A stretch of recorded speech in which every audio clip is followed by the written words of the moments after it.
attention, please? May I have your attention, please? Shabbat Shalom. Shabbat Shalom, everyone. I am son of Yisrayl. I am son of Yisrayl. Shonia Hawkins. And And I would like I would like to start serving you to start serving forever as a priest starting very soon.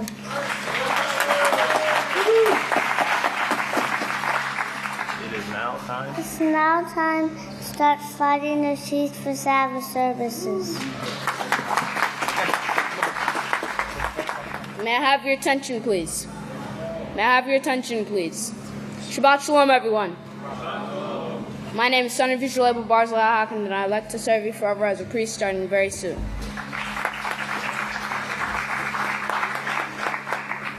I'd now like to present the sons and daughters of Yisrayl now entering the sanctuary. I now present one of the sons of Yisrayl, Yahweh Hawkins.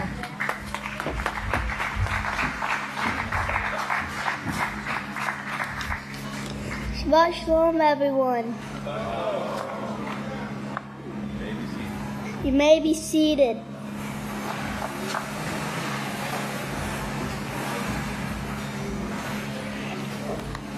The title of my speech is Keep the Sabbath Day Holy. In Genesis 2, verse 1 through 2, it says, And on the seventh day, Yahweh ended his work which he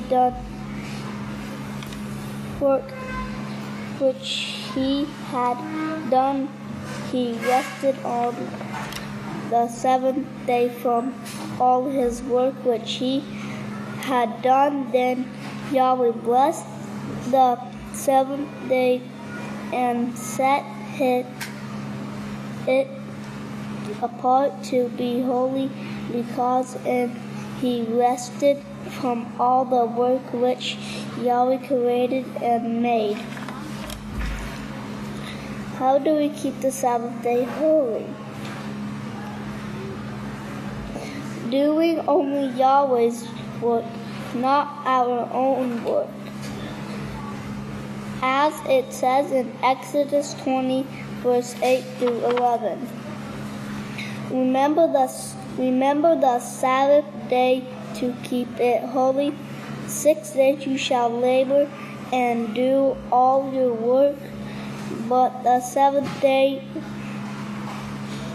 is the Sabbath of Yahweh your heavenly Father, and it you shall do no other work. We keep our appointments with Yahweh by coming to his great house, paying attention and taking notes during services, coming to classes so we can learn what to teach.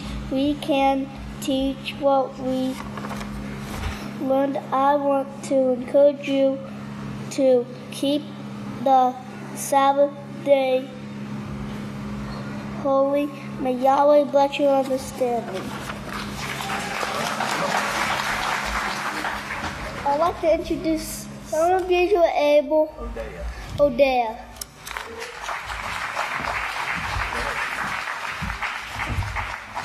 Shabbat Shalom, everyone.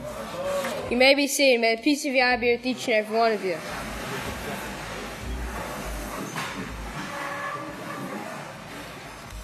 Today I would like to be speaking, today my topic will be reverence Yahweh by keeping his laws. For my first scripture, can you please turn to Deuteronomy 12:5.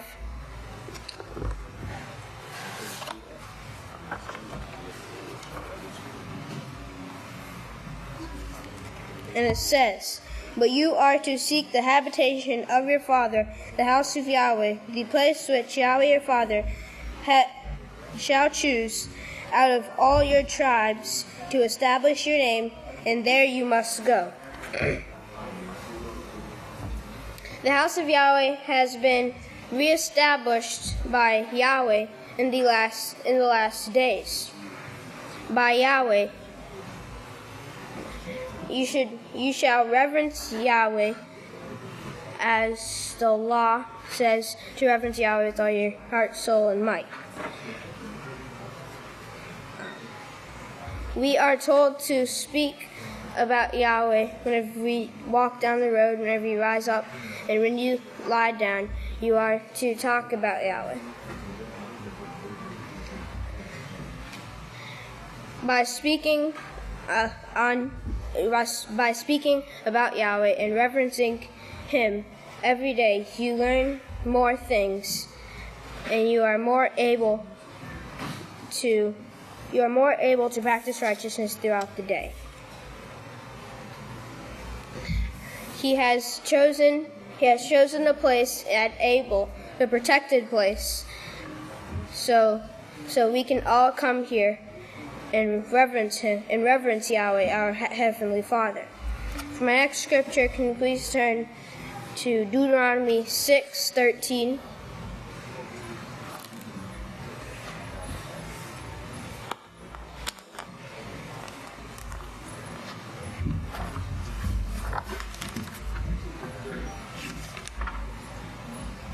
On page 552. And it says, Yahweh your Father you must reverence, and Him only you must serve, and by His name you must take your oath.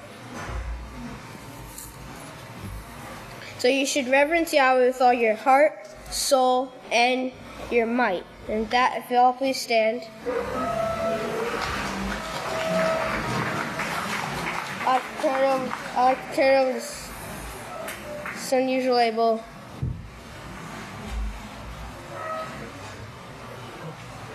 Nathaniel for prayer.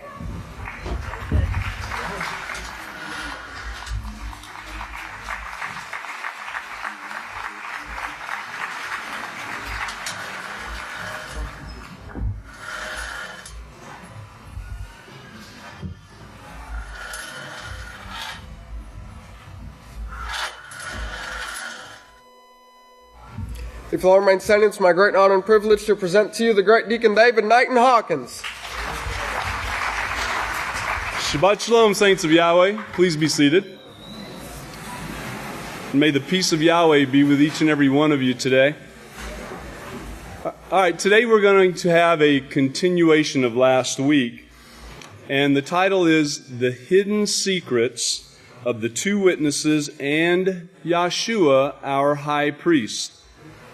The hidden secrets of the two witnesses and Yahshua, our high priest. We've added Yahshua, and it's very amazing the way all these things have taken place in the order that they've taken place, and you're going to learn today why it occurred that way. Everything had to be done decently and in order to bring these secrets out at this time.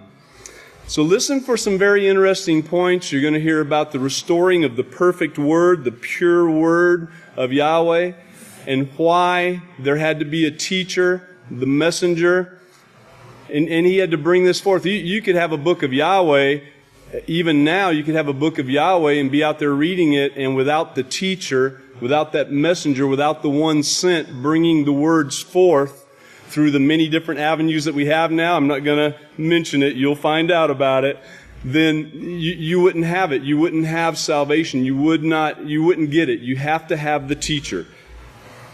So all this stuff is done in order, and listen for these things. We do have the slides again today, so please pay attention and write it down, write down the scriptures, and go back and read for yourself. With that, if you'll all please stand. It's my great honor and privilege to present to you our first speaker, the son of Yisrayl, Abel, the great Deacon Melchizedek Hawkins. Shabbat Shalom, everyone.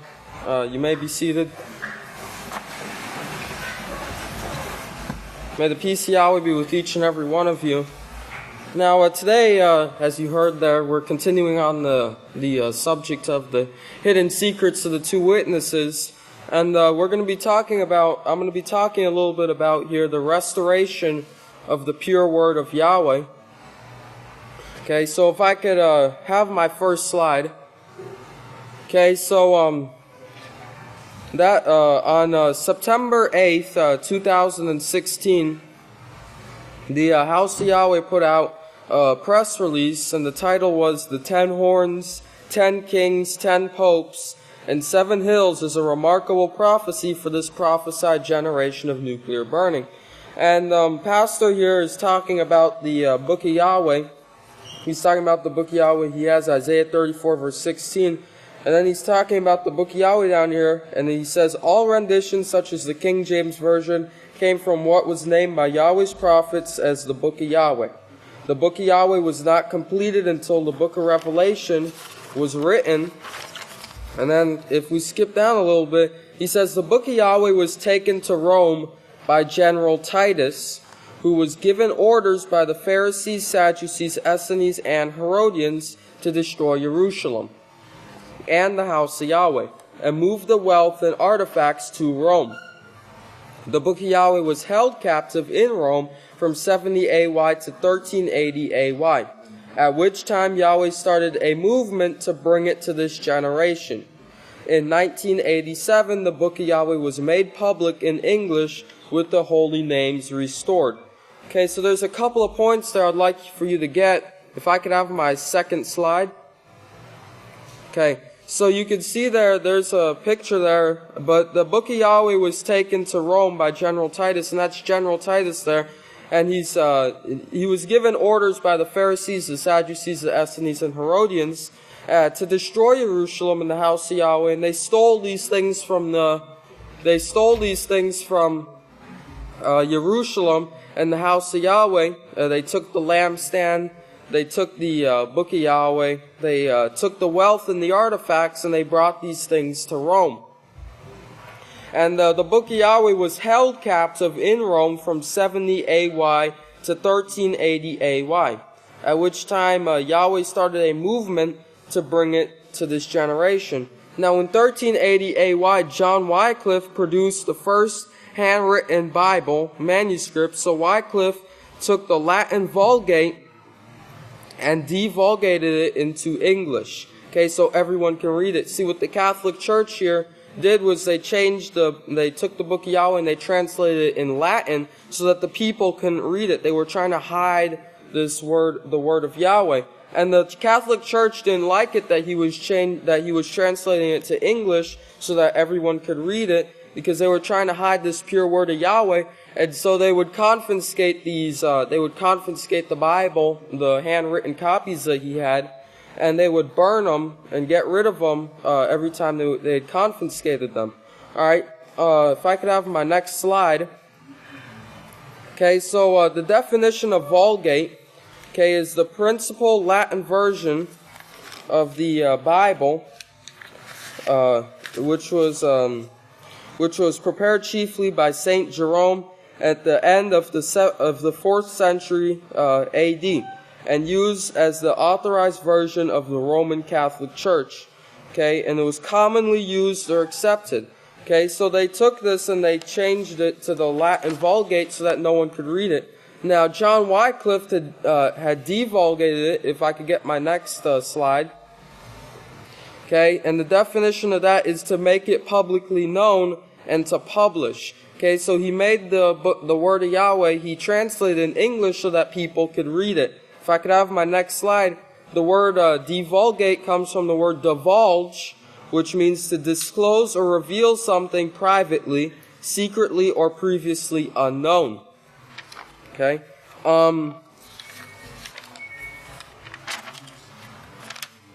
Okay, so if I could have my next slide. Okay, so 1380 subtract 70 comes out to 1310. Okay, if I could have my next slide. 1310 in Hebrew means to grow ripe, to boil, to seed, to grow ripe, produce ripe, and it means to bring forth. Okay, bring forth. That's what was going on at this time. They were bringing forth the word of Yahweh, the Book of Yahweh. Okay, if I could have my next slide here. 1310 in Strong's Greek means to spread abroad, report, publish abroad, to spread abroad, spread around, spread the news, widely spread. Okay, blaze abroad, spread abroad, to report thoroughly, and get that word there, divulgate.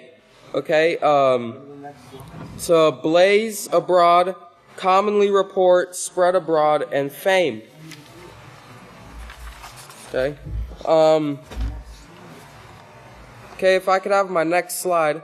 Okay, so you can see there, that's the 1310 in Greek, and you can see that word there, it's circled there. It means to divulgate, and that's what was going on. Remember, just now, I read the definition. It means to make publicly known, to publish, okay? And this was what John Wycliffe was doing. Okay, so this, Yahweh was preparing this for this generation so that we could have the words of Yahweh, the book of Yahweh, the laws and the prophecies. And the Catholic Church didn't want this to be publicly known. They didn't want the public to understand it, and so they tried to change it. But Yahweh, Yahweh saw it in advance, and He said it so that we would have it in these last days. So with that, if everyone will please stand, and I'll turn it over to the next speaker, son of Yisrayl, Yeshaya. Shabbat Shalom, everyone. You may be seated. May the peace of Yahweh be with each and every one of you. Now, please turn with me to Yachanan 1:1-3. On page 814, Yachanan 1:1-3. It says, "In the beginning was the plan of Yahweh, and the plan was with Yahweh, and the plan was Yahweh's. The same plan was in the beginning with Yahweh. All things were done according to it, and without it nothing was done that was done." Now Yahweh allowed the house of Yahweh to be destroyed in 70 AY by the Roman general Titus. At that time, the artifacts along with the book of Yahweh were stolen and carried off to Rome, like the last speaker showed the picture there of the Romans carrying off the temple, or carrying off the artifacts. But despite Satan's efforts to hide the Holy Scriptures from the people, Yahweh had other plans. Now reading from the September 8th, 2016 article on Yahweh'sBranch.com, the book of Yahweh was held captive in Rome from 70 AY to 1380 AY, at which time Yahweh started a movement to bring it back to this generation. Now that movement that Yisrael Hawkins was talking about was it started with one man, and his name was John Wycliffe. At this time, could I please have my video? You know, there have been very few people who have made such a significant impact on the world, such as Dr. John Wycliffe.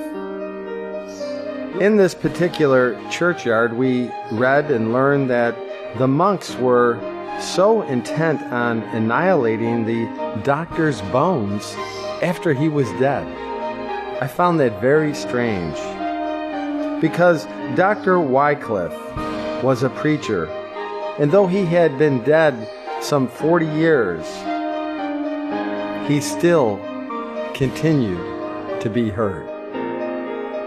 That may sound strange, but people were talking about his sermons and what he had done in translating the Bible into English. It was a monumental event in the history of the world.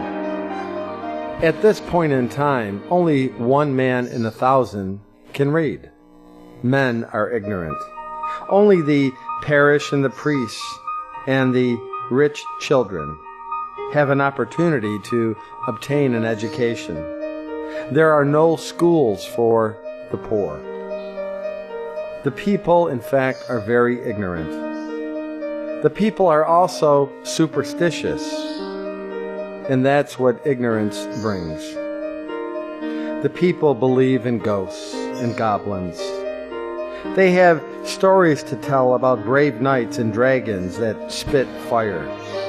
The people also believe in witches, and the old women who become wrinkled with age are supposed to sell themselves to the devil.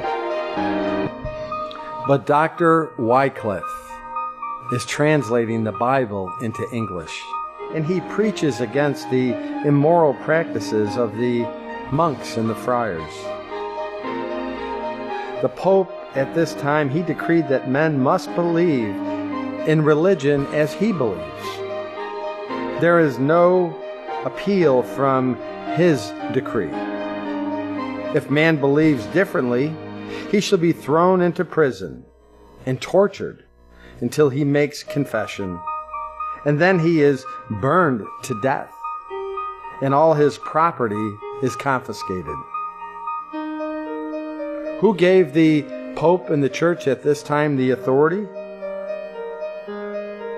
No one. They took it. And having taken it, they intend to keep it. He's translating a book from the Latin into the English language, the Holy Bible. This is a monumental event in the history of the world. The only Bibles in England at this time are the ones in the libraries at Oxford or Cambridge, or the abbeys and monasteries, and there's some in churches, but they're chained to the pulpit. They are all in Latin or Hebrew and written on parchment. Scarcely one person in 10,000 has ever read the Holy Writ.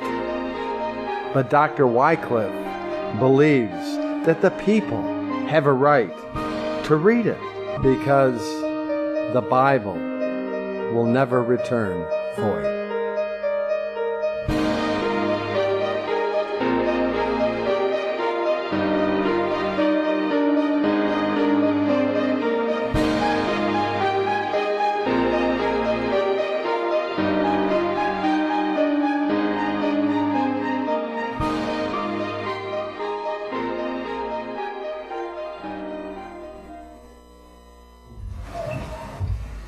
Now, as we saw in this video, John Wycliffe produced the first handwritten English language Bible manuscripts.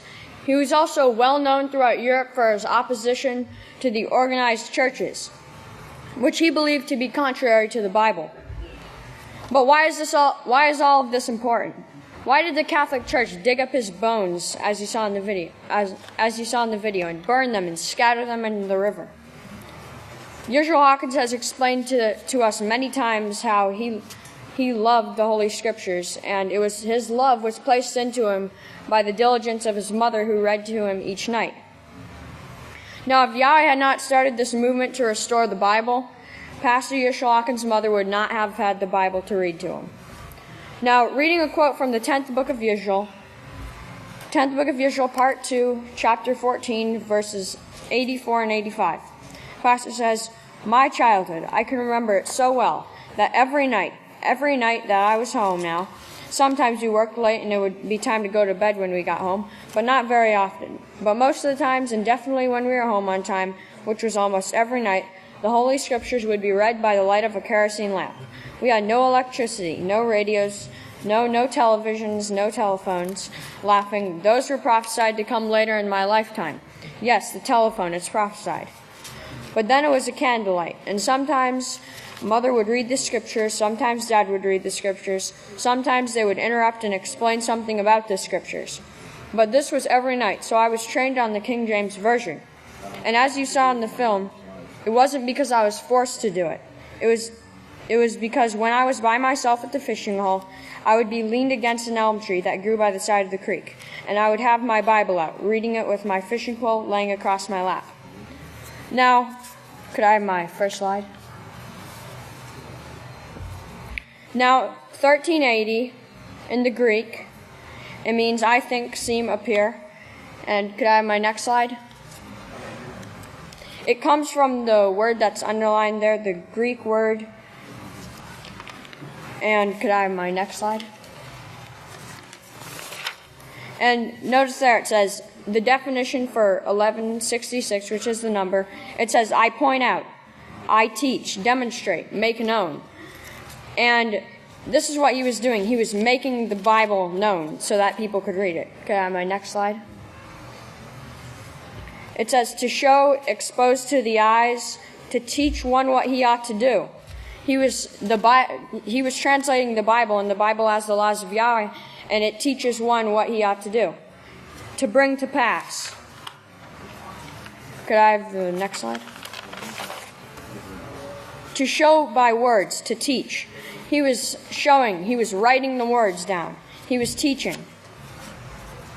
Now, the last of the two witnesses was born in 1934, AY. The printing press of the first Bible in English in America was in 1782. That was only 152 years before the birth of the last day's witness. Now, this translation was a must for the last day's prophesied work, in that the two witnesses had to be trained by the words of Yahweh's prophets and apostles. In those 152 years, the King James Version had to be printed and distributed so the families could get copies by the year of the two witnesses and their work. And with this, if you all please stand, I'd like to turn it over to you, to son of Yisrayl, Deacon Yeshin. Shalom, everyone. May the peace of God be with each and every one of you. You may be seated.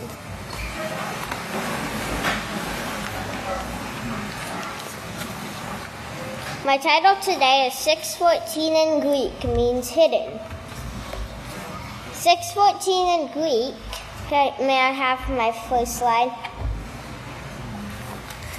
It means hidden. Hidden away, secret stored up, hidden. It is related to 613. That is what they tried to hide. 613 means in Greek to hide, conceal. I hid away, conceal, keep secret, to hide, conceal. And that's what they tried to hide. They tried to hide the 613 laws. So they took it away. They hid it. That's how they tried to hide Yahweh's name. Please turn over to Jeremiah 23, verse 26 to 27 on page 592.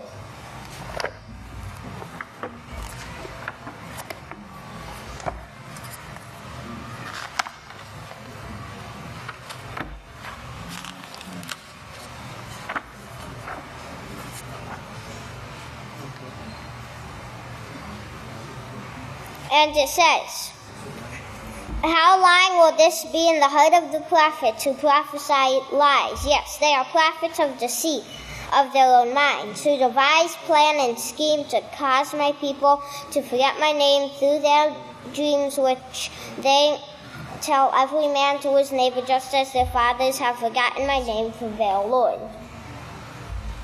They made them to forget Yahweh's name by making the laws be hidden. Now on the PW Magazine, June 2014, the Book of Yahweh is back and here to stay. May I please have my third slide? It says June 2014. That's 614. It was restored.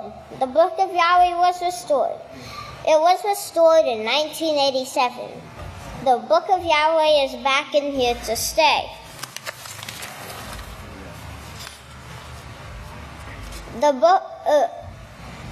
They took away the artifacts and brought them to Rome.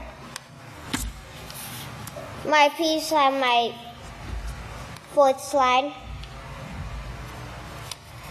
This is a picture of them carrying off all the stuff to Rome. The temple, the laws, and the people, and they made the people to slaves. And they made them to forget Yahweh's name.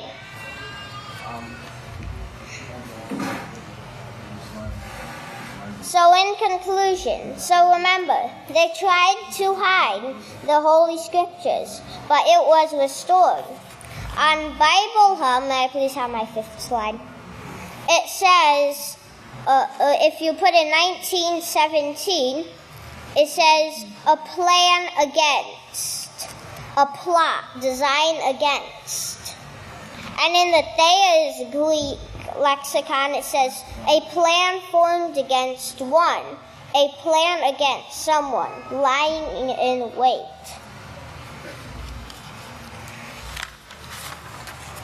And if you all please stand.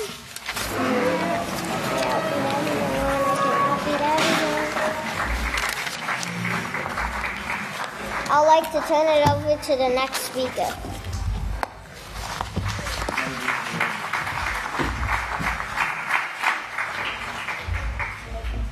Shabbat Shalom, everyone.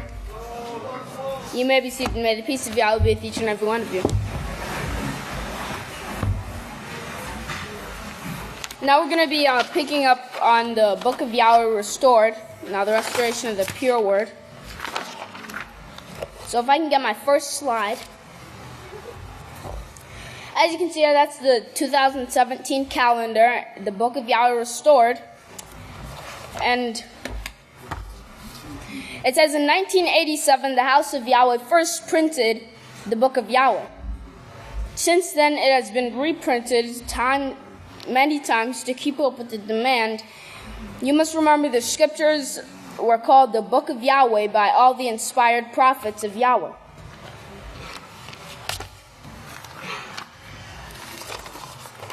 If I can get my second slide, please. So I encourage you to go back and read this June 2014 prophetic word. It's a very important prophetic word. It explains a lot about, the Book of Yahweh being restored and the restoration of that pure word.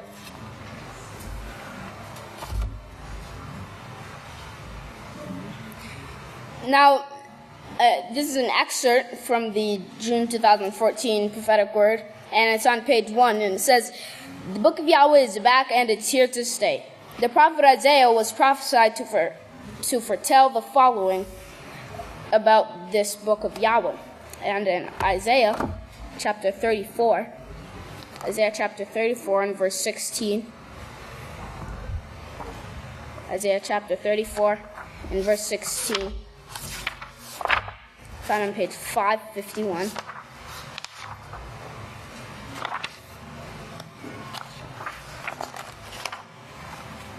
It says, search out the Book of Yahweh and read. Now one of these will be neglected, for it is written, Yahweh is their shepherd, they shall not want. For his mouth has commanded it, and his spirit has gathered them. Now if I can get my next slide. Now the number 614 in the Hebrew means ingathering, harvest. And it comes from 622, number 622. If I can get my next slide. Comes from number 622, which means to gather or move.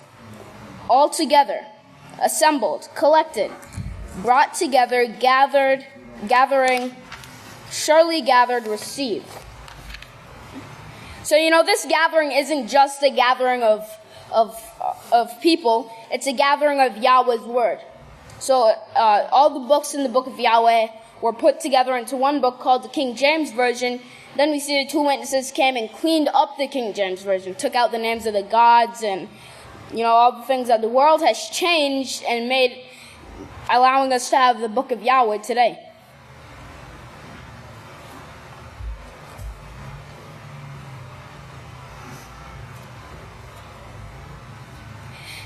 Now, like I said, in 1987, the first book of Yahweh was made, and they had to keep making the Book of Yahweh because there would be a mistake in one, then they'd have to keep making it until the Book of Yahweh was perfected, until we have this purple Book of Yahweh.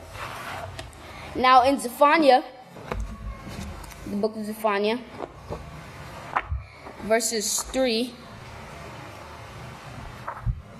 chapter 3 and verse 9. That's found on page.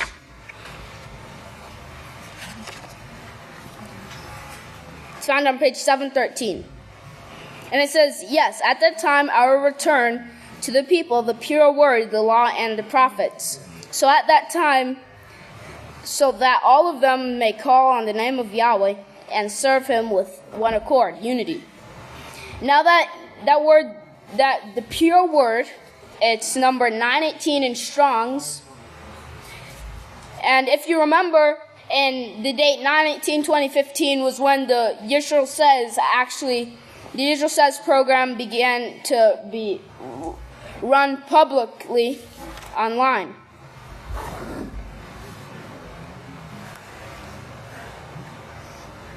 So you know that this pure word started coming out in the date 9/18/2015.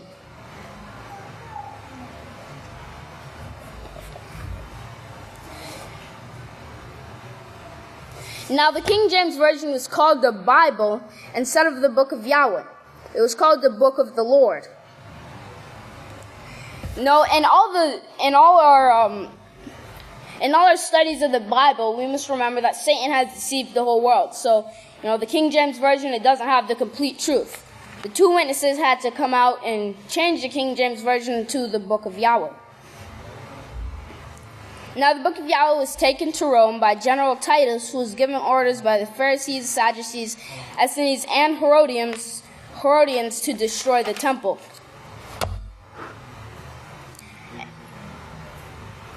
And if you remember the great deacon Yisrayl, he talked about how they took all the artifacts from Rome, including the Book of Yahweh. Now, in conclusion, I encourage you, like I said, go back and read the June 2015 prophetic word. That's a very important prophetic word. And with that, if you all please stand. I'll turn it over to Son of Yisrael, Deacon Buffalo Bill. Shabbat Shalom, everyone. You may be seated. May the peace of Yahweh be with each and every one of you. Now I'm going to be continuing on this restoration of the pure word and the hidden secrets of the two witnesses and Yeshua, our high priest. Now, could I have my first slide? The pure word in Gematria is 1492. In Jewish Gematria is 1492. Now, 1492 in Strong's Hebrew, could I have my next slide? 1492 in Strong's Hebrew is fleece, means to fleece, to shear, cut off, to shave the hair, figuratively to destroy an enemy. Could I have my next slide, please? From 1494, shave the hair, figuratively to destroy an enemy. Could I have my next slide?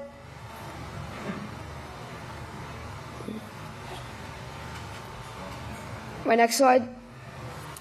1468, brought to pass over, bring over, cut off.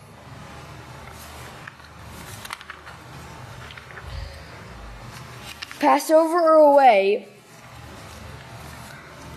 Now, the numbers 1492 and 1491 are significant in the idea of passing and bringing over.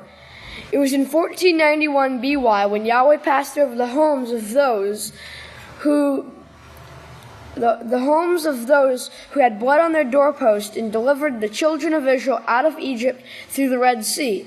In 1491 BY there was also the Passover. Can I have my next slide? It was in 1492 when Columbus sailed the ocean blue to the Americas to fleece, to rob, murder, rape, and enslave the sheep or people of the land. Now, Columbus never set foot on either continent, North or South America, but only in the West Indies. The story that he discovered America was a lie to hide the fact that he raped and pillaged the sheep or the people of the land. You can read about the fleecing of Yahweh's sheep in Yeketskia 34. 1492 is regarded as the year Columbus discovered America. However, some Galileans had already landed there many years before, and these were the people who really came to America first and discovered America, escaping the persecution of the pharaohs of their day who were trying to wipe them out. 1492 is regarded as a marker for the beginning of the United States, known in Revelations 13:11 as a beast coming up out of the earth, since there was no multitudes, nations, or languages in America, but only a few Galilean immigrants Columbus called Indians. Now, these native people were trying to hold on to the laws as best they could. Could I have my next slide? 1492 in Greek means to be 1492 in Greek means to be aware, behold, consider, perceive. It's from 1491. Can I have my next slide, please?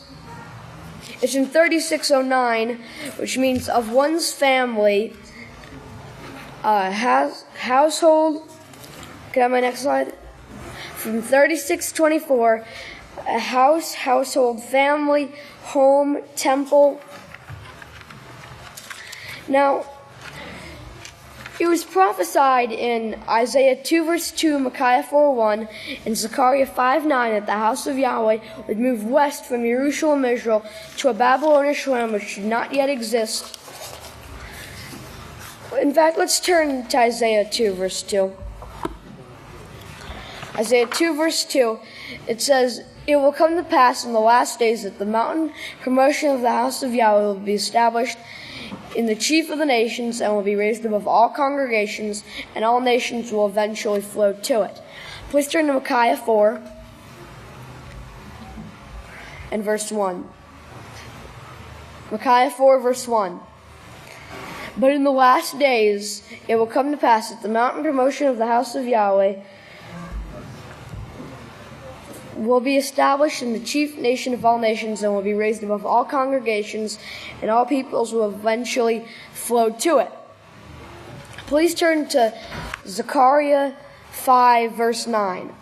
"Then I lifted up my eyes and looked, and behold, two women, the last two arrows of the house of Yahweh, sent with commandment, and the Spirit of Yahweh came to overspread them, and they were covered with the covering of the saints, and they exalted, magnified, and extolled the ephah, the standard of perfection, set by Yahweh's laws, separating the way of the world from the way of Yahweh. Then I said to the Malach who was speaking with me, Where are they, the two witnesses, going with the ephah? And he said to me, To build the house of Yahweh according to the standard of perfection set by Yahweh's laws, and a Babylonish land which does not yet exist. And it will be established at that time when the two witnesses are called out to do their work as the established place, the habitation of Yahweh, the house of Yahweh." Now, these scriptures show that the house of Yahweh would move west from Jerusalem, Israel, to a Babylonish land which did not yet exist, in the top nation of all nations. Now, the United States is the top nation of all nations, and it grew gradually to the top nation of all nations. The top nation of all nations, the United States of America. The house of Yahweh, can I have my next slide, please? The house of Yahweh is the family of Yahweh, the servants of Yahweh, and Abelin, Texas is the prophesied home or dwelling place of Yahweh in these last days. The first translation of the Holy Bible was introduced into America in 1782, 152 years before the last anointed witness was born in Oklahoma in 1934. Although 1782 was much later in America's colonial history, it was necessary for America to be established first, before the Bible was actually brought here. The beginning of the restoration of the Book of Yahweh actually began in England with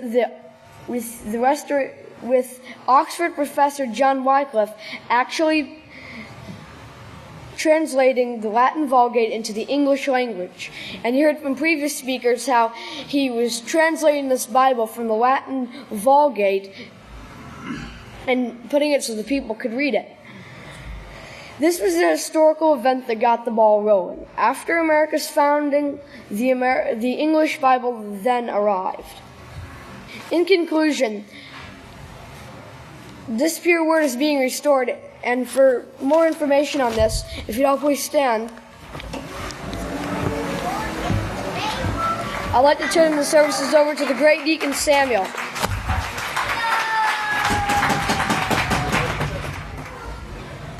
Shabbat Shalom, everyone! Praise Yahweh. You may be seated.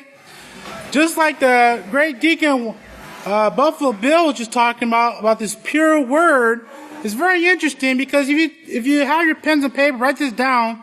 The word, the phrase, the pure word, and if you actually put that phrase in the gematria, the English gematria for the pure word means, or comes out with the number 918. And I know the future priest Barzai, he talked about it a little bit about that number, but it's very interesting. The number 918. If you look in the Strong's Hebrew, let me get slide number 2. The Strong's Hebrew means to mend, repair, restore, to mend a breach. And I really want you to really think about the word breach there, because we're going to be talking about it. But for like a second witness of this word 918, another phrase you can put into gematria, remember we're talking about this, the phrase, the time of restoration. If you put that phrase in there, you'll also get in the Jewish gematria the number 918. So the information we're going for today, we're going to be talking about the number 918, but the word 918 comes from 919. Can I get my third slide? It means damage, breach, a gap or leak, seams. And get my fourth slide. From the Strong's Greek, number 918, Strong's Greek means son of Talmai, or of Chaldee origin, from 1247 and 8526. Now, 1247 in the Hebrew means son. Let me get my fifth slide here. 8526 in Hebrew means plowman. Plowman. Well, you know, when you look at this, you may think, okay, this is probably nothing, but you have to dig a little further. You have to do some digging here. Hence the word plowman. From 8526, can you get my sixth slide? It means furrow. And again, my seventh slide means furrows or ridge. It's very interesting, this word furrow.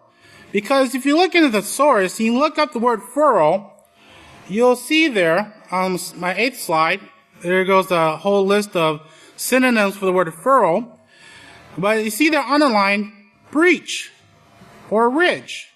So the word breach comes about again. And it's very interesting because very rarely do you see the number 918 in the Hebrew and the Greek mean the same thing. The breach or the repairing of a breach. Well, what is this breach? What is this breach that we're referring to? It's actually talked about in Scripture, and even Pastor talked about it. This breach is the sin. You know, the doing away of Yahweh's laws, the things that the Catholic Church has done with the changing of Yahweh's laws, doing away with it. This is this breach that we're referring to here. But it's very interesting when you think about this breach. You know, if you write this scripture down, Deuteronomy 29 verse 1, and it reads here, these are the terms of the covenant Yahweh commanded Moshe to make with the children of Israel in the land of Moab, in addition to the covenant he had made with them at Horeb.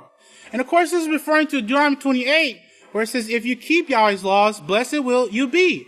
But if you break Yahweh's laws, you do away with Yahweh's laws, commit iniquity, what curse will you be? Well, this covenant, this is very interesting. The word covenant, if you look it up, the synonym for the word covenant means contract. You know, so you think about this. When we sin, we actually breach. You ever heard of the breach of contract? We actually breach a contract with Yahweh. And then, you know, referring to Isaiah 59 verse 1, talking about how that sin, that breach, is what cuts us off from Yahweh, where Yahweh can't hear our prayers. But keep the number 918 in your mind there, because remember, all things are under Yahweh's control. You know, if you remember Isaiah 34:16 that was mentioned before, that scripture, you know, Yahweh's the one guiding every word, every information that you see here and with these numbers. Well, let's answer some questions here. First, who will Yahweh use to mend and restore the breach? Well, the answer is in Isaiah 58, verse 12 through 13. If you have your scriptures, turn there. It's on page 567, because I do want to read this. But as you're turning there, I want to give you an interesting fact. Isaiah chapter 58 was written in 689 BY. And if you calculate the years from that number to the year 2015, now remember that 2015 was that year that the Yisrayl Says program was released. Remember, on 9/18/2015, if you calculate the year Isaiah 58 was written, 689 BY to 2015, you get the number 2,713 years. If you look at it in the Strong's Hebrews, it's very interesting. It means to search. It means to make a search. Probe, searches, and then Brown Driver Briggs, the same number, means to search for, search through, explore. Here's one very interesting. Search a man. Search a man, of examining thoroughly, to find out, search out, and seek out. Do we not do that with the Yisrayl Says program? Praise Yahweh. That's exactly what we do. We search for answers. Remember, Pastor said you can put any question in there, you can come out with an answer. Now, Isaiah 58, verses 12 to 13, if you have it, verse 12, it says, "And those of you will rebuild the old waste places. You will raise up the foundations of many generations." Notice that. You will raise up the foundations of many generations. And you will be called the repairer of the breach and the restorer of streets to dwell in. You will have these positions, brothers and sisters, to actually raise the dead, to restore the bodies of the generations before us, to be called the repairer of their breach. But only, look at verse 13, if you turn away your foot from breaking the Sabbath, from doing your pleasure, your own business, your own pleasure on my holy day, and call the Sabbath a delight, the holy day of Yahweh honorable, and will honor him by not doing your own ways, nor finding of your own pleasure, nor engaging in idle conversations. So, those who keep the Sabbath day as Yahweh commands, at where he places to choose it, Deuteronomy 12:5, here in Abelin, Texas, and also repent of their sins, remember Acts 3:19, as they are taught and instructed by Yahweh's last day's witness, Yisrayl Hawkins, the ones who are taught by the one sent, Yisrayl Hawkins, are learning every Sabbath how to solve all the problems caused by mankind. And remember, who are mankind being taught by? Who? Who are they being taught by? The mankind in the world. People of this world. They're being taught by Satan, the Catholic Church. Now, second here, I want to point out, how will Yahweh repair the breach? And what will he restore? Well, you've been kind of hearing it already this morning, and I mentioned it before. Well, he will do it with, remember, the restoring of the book of Yahweh. But remember, the book of Yahweh is not enough. Because we have the book of Yahweh, we also need a teacher. We also need a teacher. And that's where the Yisrayl Says program comes in. Because remember, the Yisrayl Says program has the information, the teachings of our last day's witness about the book of Yahweh, the prophecies. Without Yisrayl Hawkins, we know nothing. Now these teachings, praise Yahweh, these teachings that Pastor Yisrayl Hawkins has, that's in the Yisrayl Says program, all have the answers to the problem that mankind faces today. It actually shows us how to guard the heavens and the earth, or even the food supply, from it being harmful to mankind and to all beings throughout the whole universe. In other words, he will restore the pure word. Remember last week I talked about the pressed olives, the olive oil. Remember we talked about there's only one person at this time where this pure oil comes from. Who is that person? Yisrayl Hawkins. If you get it from anywhere else, it's not pure. But this pure word, or this olive oil, this pure olive oil, we all have to understand where it comes from. Remember, and also our instructions to be teachers. We have to also produce that same pure oil that comes from Yisrayl Hawkins. In other words, we have to be in unity. And on the word unity is also very interesting, because if you turn to Ephesians 4:13, as we talked about this scripture a little bit more with the next speaker, or the speakers after me. But if you look at Ephesians 4:13, what page is that on? 918. Coincidence, right? All these things they're all tying together. Yahweh is truly trying to show us these great hidden things that are only for Yahweh's people. Well, finally, I want to point out here, when will Yahweh do this restoring of this pure word, this book of Yahweh, and this Yisrayl Hawkins Says program? The day and the year is actually shown in Zephaniah 3, verse 9. And this is actually something that one of the future priests talked about, this scripture here. Zephaniah 3:9, found on page 713.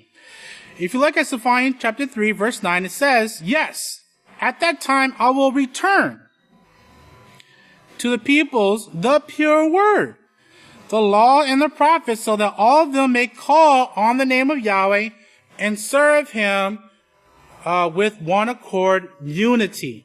And if I get my ninth slide, it should be about Zephaniah 3:9 in the Hebrew interlinear. I think it's underlined, right? Yep. If you look at of course it's read from right to left. It says, "Turn I will." If you look at that number, I think you can see it. What number is that on top? 2015. 2015. Can everyone see that? Okay? 2015. And that's a year. That's very important, the number 2015. But next to it, or right after that, is underlined a pure language. A pure language, well, that ties back into, remember, the English gematria of 918. Right? Now, amazingly, 2015, remember I mentioned it, was the year, 2015 is another thing that occurred in 2015, was the year that the first purple book of Yahweh was actually printed in the House of Yahweh. Praise Yahweh. So if you have those purple book of Yahweh, it was actually 2015 when we had those printed out. Now, this is important because Yahweh said that he will restore the pure word. And what better color than the color purple, right? Praise Yahweh. And actually the word purple means pure, pure. Actually shown in dictionary.com. And again, my slide number 10, you see there, pure, pure. Okay, and the tincture of the color purple, or the tincture of color purple. So in other words, Zephaniah 3 verse 9, found on page 713, the book of Yahweh. Well, actually, 713, in the Strong's Hebrew, 713 means purple. Actually means purple. Now, something else was provided by the year 2015 by Yahweh. And of course, I said before, but it was the Yisrayl Hawkins Says program. And it actually became available, guess what date? 9/18/2015. Well, in the sermon date, 9/19/2015, it actually verifies this fact. Where there was an announcement regarding the Yisrayl Says program. But this is something I want you to write down for you to read. I can't go over it right now, but in the book of Yisrayl, number 15, chapter 27, verse 38. I want you to read that because it also talks about the mending of the breach, the repairing of the breach. Okay, so in conclusion, with Zephaniah 3:9 showing there that on 9/18/2015, the very day there, Yisrayl says, the Yisrayl Hawkins Says program was released on the World Wide Web, what is known as the Internet. Notice the word net, because the next speakers will be talking about that. Because this is very important. More information will be brought about that word net. So remember that. Remember the number 918. Praise y'all. If y'all will please stand. I'd like to now turn it over to the next teacher, son of Yisrayl, Deacon Yaakov. Shabbat Shalom, everyone. You may be seated. May the peace of Yahweh be with each and every one of you. Today I'll be continuing on the hidden secrets of the two witnesses. Now the pure word, that's from Zephaniah 3:9. That was what was shown in the calendar. At the bottom of the calendar, it has Zephaniah 3:9, and underlined is the pure word. Now when you put that in gematria, it comes out to 153. And that's what you're seeing in the first slide there. 153. Now that word 153, it means sown or scattered. It also means arm, strength, shoulder. Yahweh's arm as instrument of deliverance and judgment. Okay? And it also means to sow and to scatter seed.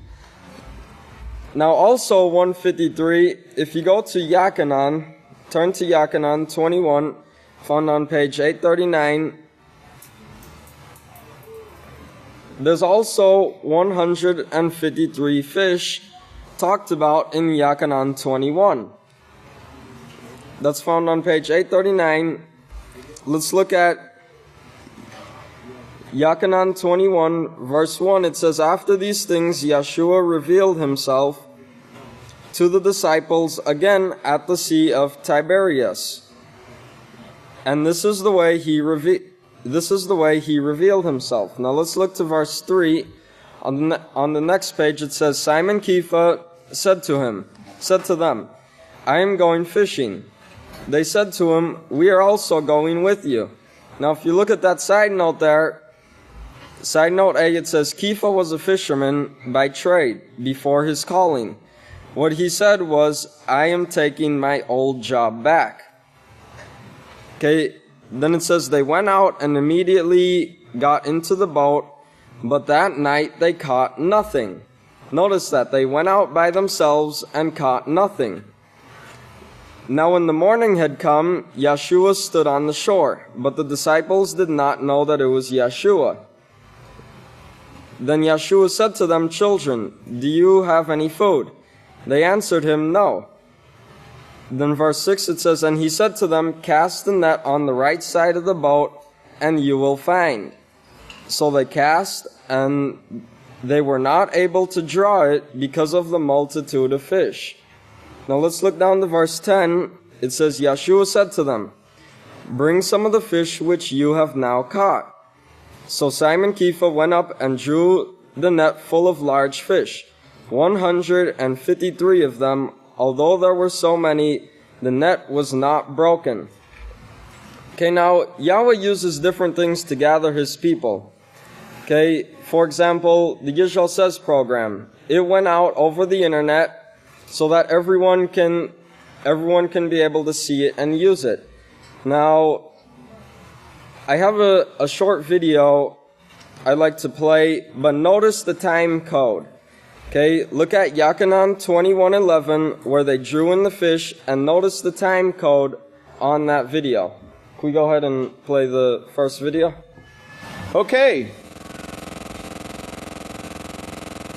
Have you heard the news? Extra, extra. Yisrayl Hawkins Says now online. You can see, you can go to YisraelHawkinsSays.com or YisraelSays.com. Now, you can access anything in the books of Israel, all the pastor's teachings, at the click of a button. In fact, it's very, very fast, too. It's got a search engine right there. It's got all the books. So now this is accessible to the whole world. Just in time for this great harvest that's taking place, which we're going to talk about today. And by the way, this came out yesterday. Yesterday on 9/18, this came out. And I'm just going to give you a little bit here. 9/18 means to restore.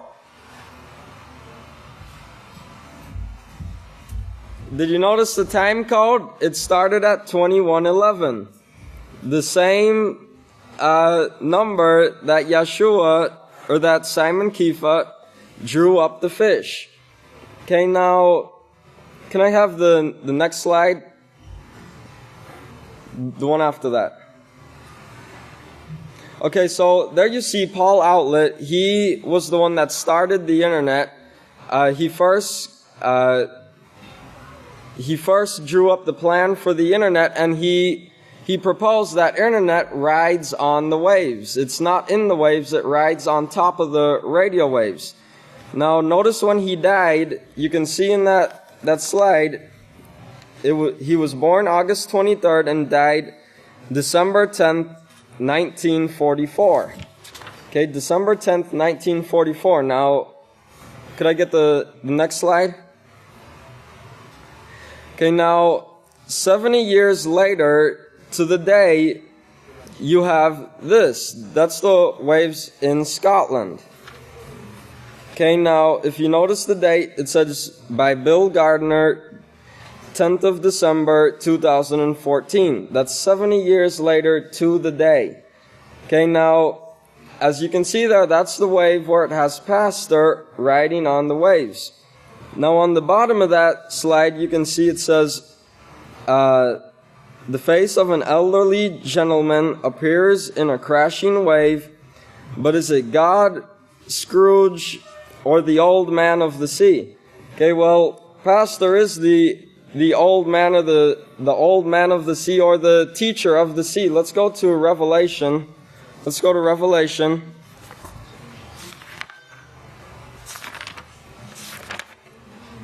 Revelation 17 and verse 15, found on page 982. It says, "And he said to me, the waters which you saw where the horse sits are peoples and multitudes and nations and languages."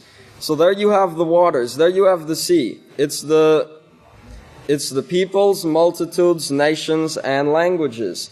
Okay, now, when you're thinking of this, when you're thinking of the sea, thinking of the net, let's look at Matthew 13. Yeshua gave a parable in Matthew chapter 13,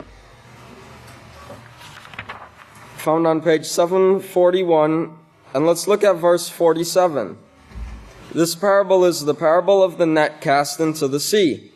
It says, again, the kingdom of Yahweh is like a net cast into the sea, which gathered of every kind, which when it was full, they hauled it to the shore, then sat down, and gathered the clean into the vessels, and cast the bad away.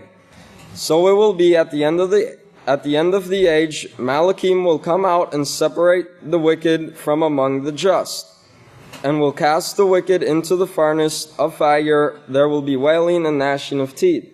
Okay, notice the gathering there. We put out the net. For example, the internet, Israel Hawkins says, was put out on the internet. Notice the time code, 2111. Alright, and it's gathering all the clean fish, or the clean people. Okay, now, the message of Yahweh, or the pure word, as we looked up in Gematria, is taught by Yisrael Hawkins, okay, being broadcast. Notice how you cast the net. Well, it's being broadcast by the internet. Notice that net, the internet, into the sea. And notice the sea of people. Okay, and if you still don't know, if it's still not clear who's riding the waves, here's a picture. I don't know if you can see that. Do you see that? Is that clear enough now? Praise Yahweh. Okay, there's the man who's riding those waves, the old man of the sea. Now with that, if y'all please stand. May Yahweh bless your understanding. I'd like to turn over to the next speaker, Deacon Yedidia. Shabbat Shalom, everyone. You may be seated. May the peace of Yahweh be with each and every one of you. Now, Pastor was proven to be the father or teacher of the sea in these last days. From the sermon dated 6/13/15, and a picture was taken on May 12, 2015, in which the woman wearing a bonnet was seen in the waves, and this was in the UK. If I can get my first slide, please. You'll see the article. Okay, and I want you to notice there the date. It's May 12, 2015. If I can get my second slide. Now, I want you to notice here, notice the woman with the bonnet, wearing the bonnet. If I can get my third slide. And when darkened on the iPhone, the number 38 could be seen. Now, if I can get my fourth slide.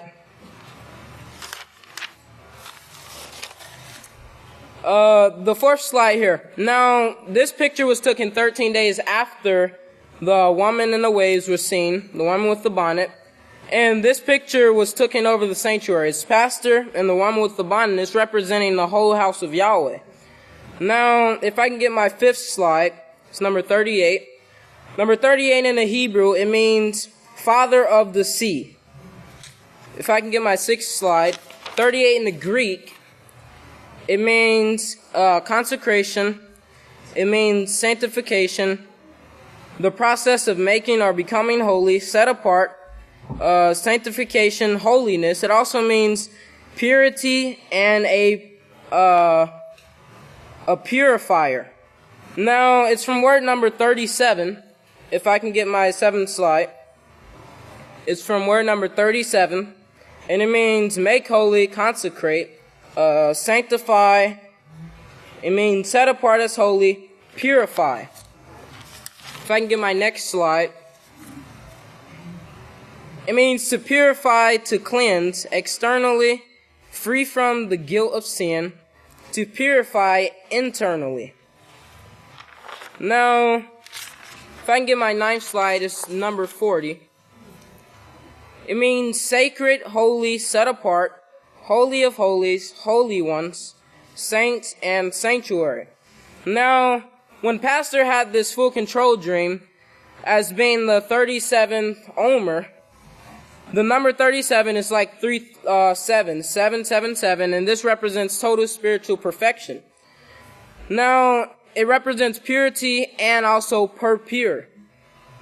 It's interesting that this sermon is found on page 21, or 777. Remember the 153 fish in the net, as the previous speaker was talking about, the 153 fish in the net that was cast into the sea, and Yachanan 21:11. Added to this, Yahshua Messiah's parable found in Matthew 13:47 of the kingdom of Yahweh, being like a net cast into the sea, right, with the gathering of every kind. Now, and you can get, if you put all these things together, you'll get a clearer picture of what's going on here. Now, the message of Yahweh taught by Yisrayl Hawkins is going out to the world. It's going out to the world at this very time. It's being broadcast, like the net, broadcast into the sea through the internet. It's being broadcast into the sea of people. Now, we'll see another event, but it's not a wave event. It's another event. It shows Yisrayl Hawkins is the father of the sea, or the teacher of the seas. Now, on March 8th, 2009, Pastor spoke by video message to the attendees of the Building More Excellence Award Ceremony in Laredo, Texas.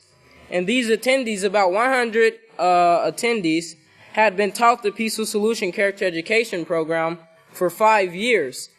And they were helping in the promotion of the Peaceful Solution Character Education Program in Laredo at Pastor's direction since 2004. If you could please play the video.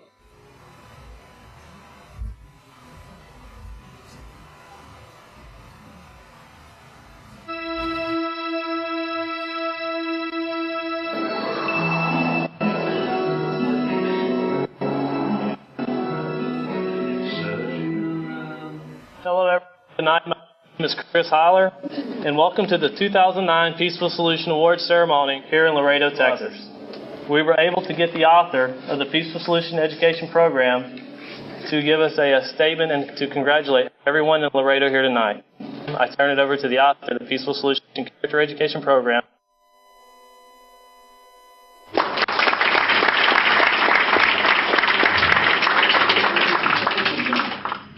Greetings, everyone in Laredo. We want to express our thanks to you today there in Laredo because we know this is a big event for you and a big event for the Peaceful Solution Character Education there. We want to express our thanks to you, the newcomers here today, that are wanting to get involved in this.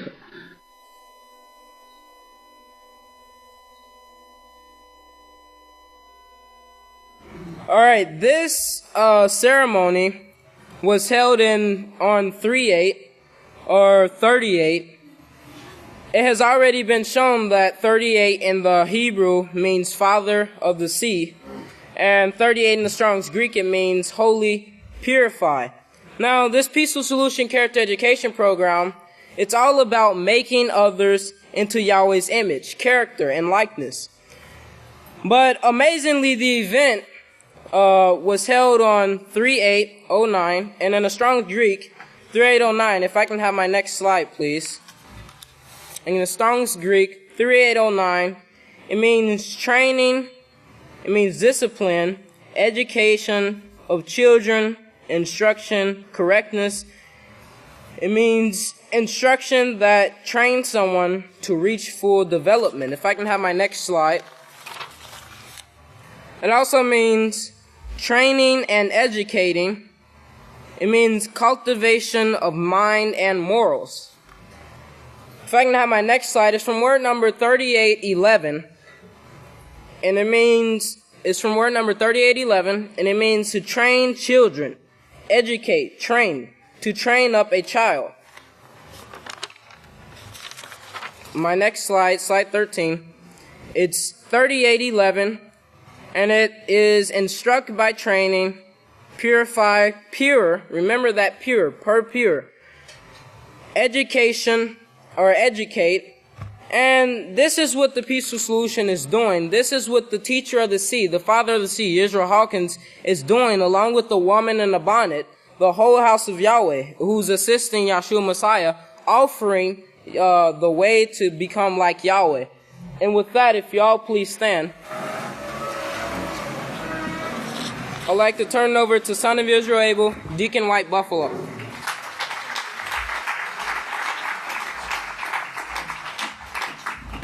Shabbat Shalom, everyone. You may be seated. May the peace of Yahweh be with each and every one of you.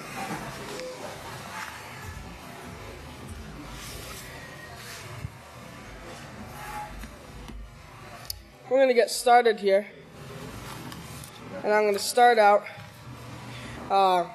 in the 5th Roman month, May 2017, page of the calendar. It talks about the 2017 calendar. It talks about the Book of Yahweh restored. And in the 614 newsletter, Pastor said the Book of Yahweh is back and it's here to stay. It says in 1987, the House of Yahweh first printed the Book of Yahweh. Since then, it has been reprinted many times to keep up with the demand. You must remember the scriptures were called the Book of Yahweh by all the inspired prophets of Yahweh. The Book of Yahweh shows Yahweh's plan from the beginning is to not only make mankind in the image and likeness of Yahweh, but to choose trustworthy beings who will be forever faithful in guarding and keeping Yahweh's creation perfect. They will also teach the whole universe Yahweh's righteousness. The Book of Yahweh tells it plain and clear, just like it was originally written in the Hebrew. Verses are not mistranslated to hide their meaning, nor are they left unwritten because they are problematic to corporations. The Book of Yahweh is the closest thing to the Hebrew original in exposing sin and sinners and in showing what their judgment will be.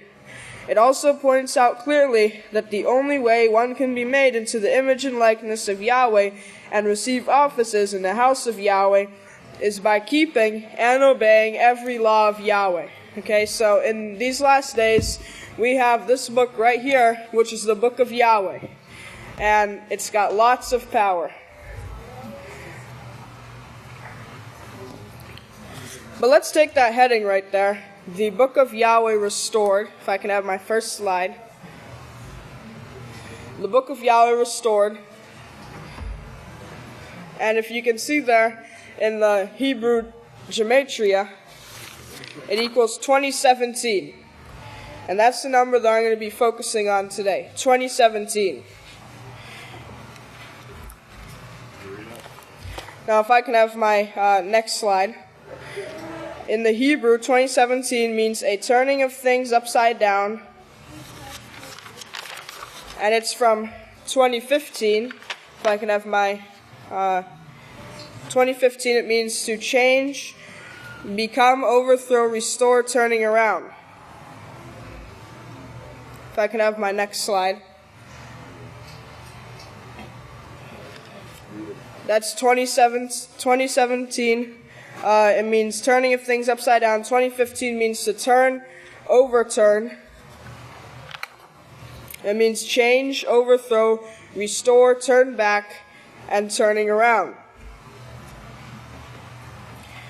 Now that's 2015.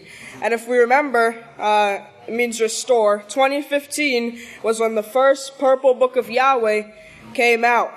And in 9/18/2015, the Yisrayl Hawk Says program was also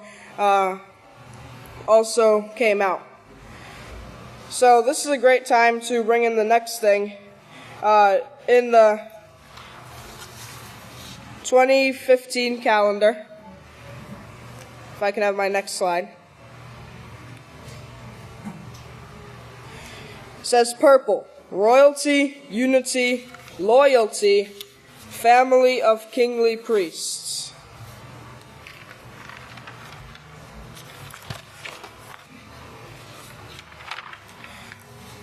So let's tie this in with the May 2017 House of Yahweh calendar and the restoration of the book of Yahweh. Isaiah 34 and verse 16. Let's turn to Zephaniah 3:9 first. Zephaniah 3:9.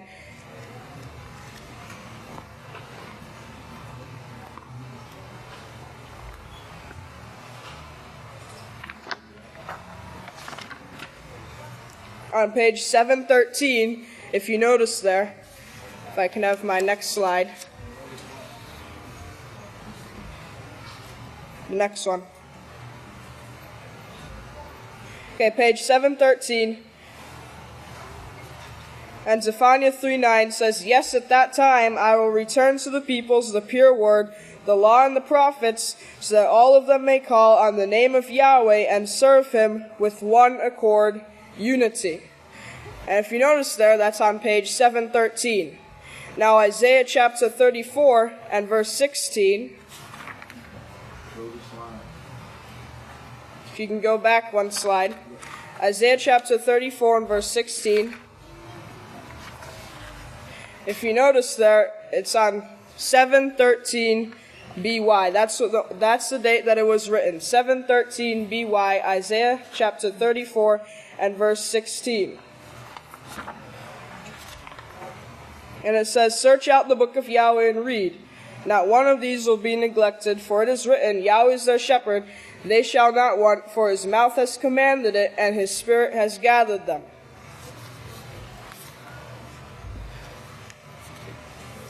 So, remember, Strong's number 713 means purple, or purpure. And if you notice on the calendar, the May 2017 calendar, right there, see it means purple, red, purple, purple.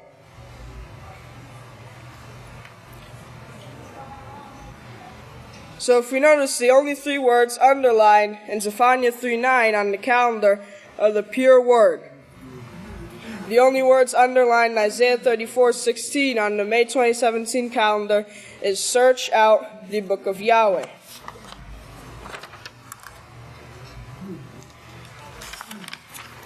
So in gematria,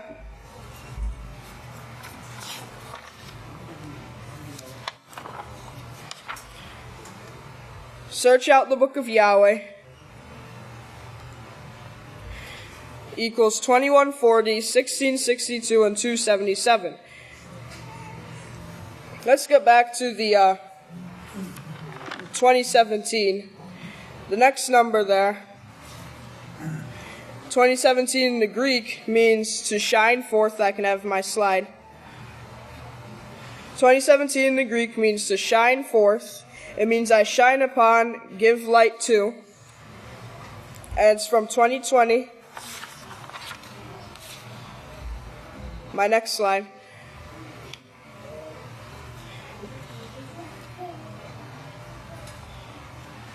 Okay, 2014, it means to shine forth, to appear, shine upon, as of a light in the heavens or from the heavens.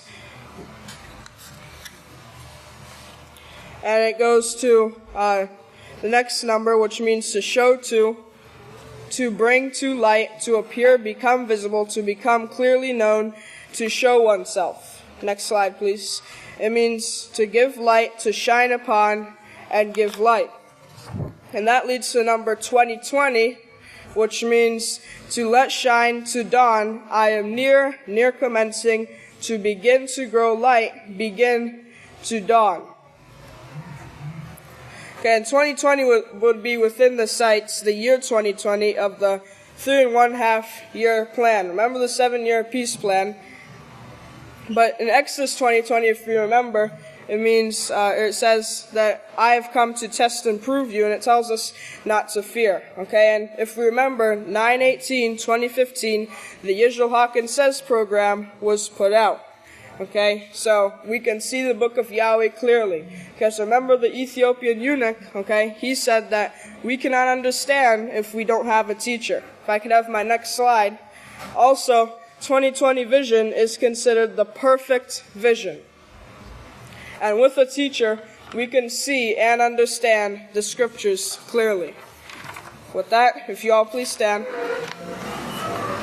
I'd like to turn it over to the next speaker, Deacon Yisrael David Hawkins. Shalom, everyone. Please be seated. We're discussing the restoration of the pure word, the restoration of the book of Yahweh. And the speaker before me just discussed light, bringing light. And in order to grow, in order for a tree to grow, it has to have the sun, right? It has to have light. In order for this olive tree to grow, it has to have light. Please turn over to Judges chapter 5 and verse 31 on page 203. It says, "In this way may all your enemies perish, O Yahweh." And the enemies of Yahweh are the gods of this world. The ones that have turned from Yahweh, the ones that don't worship Yahweh and teach against Yahweh. Those are the enemies of Yahweh. May they perish, O Yahweh. But may those who love you be like the sun. Be like the sun when it comes out in full strength. So that means that the tree has to have light. And those who are wise will shine like the stars, like the sun, meaning a teacher of righteousness. Those who love Yahweh will become like the sun, will become teachers of righteousness. So a teacher of light, a teacher of the laws, and the only way we can have life, the only way that this olive tree will grow, which is us, is to have that teacher of light. And that teacher of light is who? Yisrayl Hawkins. Praise Yahweh. Let's look at my first slide. And it's the gematria for the book of Yahweh restored. And it's number 1626. So that's the number I'll be covering in the next slide. It means a kernel or a seed. Now, we are the seed, of course, of Yisrayl Hawkins. We're the seed of the last day's witness. In my next slide is word 1641, garar, and it's purification, or let's see here, to drag away, to drag off roughly, to saw.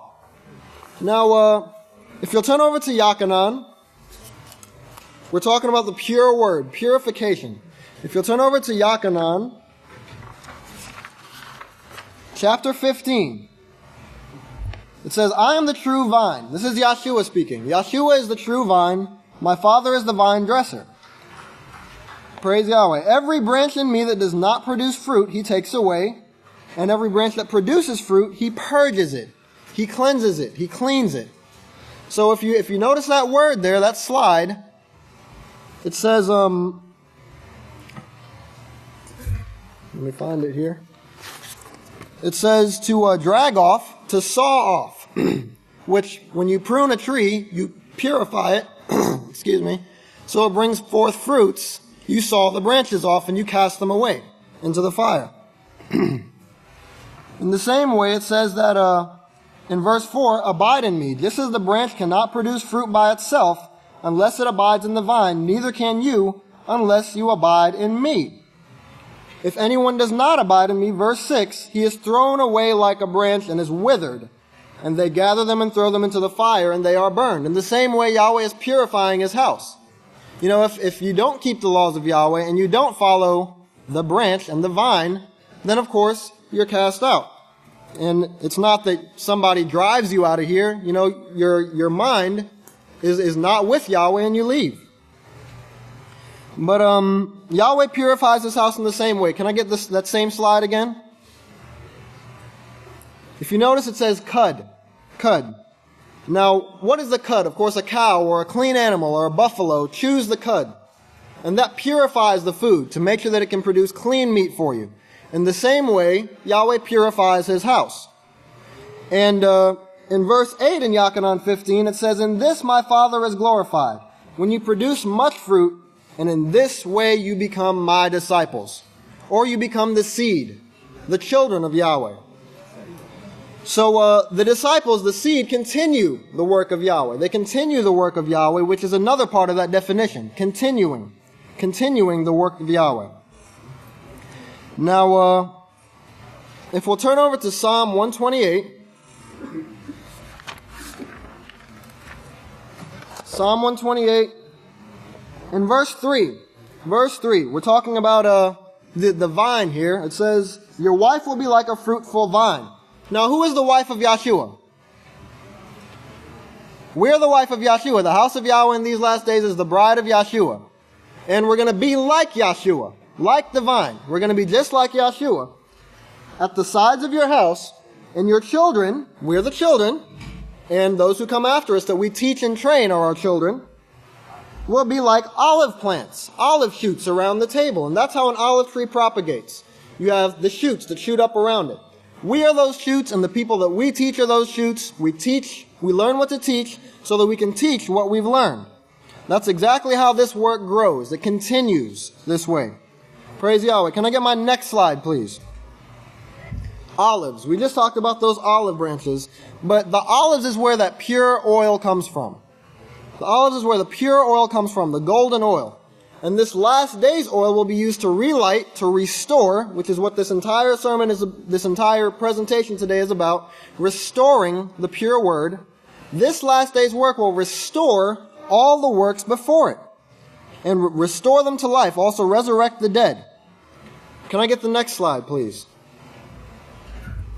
If you notice on that book, the two witnesses, all the lamps are lit. Now, all the lamps aren't lit right now, but this last day's work will restore all of them. We will restore and resurrect all the works. If you remember, like Hebrews 11 tells us, these other works, they didn't even receive their promise yet. They weren't offered salvation until, of course, they were there to bring forth Yahshua Messiah. And Yahshua Messiah is leading this work so that we can bring them back. We can restore them and give them the salvation that they were promised. That's our job, and it's a serious job. So notice what we have to do.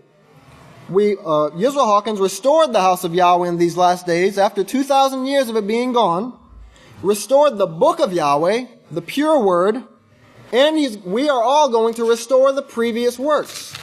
Restore the previous works. This last day's work is going to do that, and it's going to gather all the others and restore the earth back to its original position. Praise Yahweh. And that's done through the light, through the laws of Yahweh. And the leaves of this tree, this great olive tree, will be for the healing of the nations.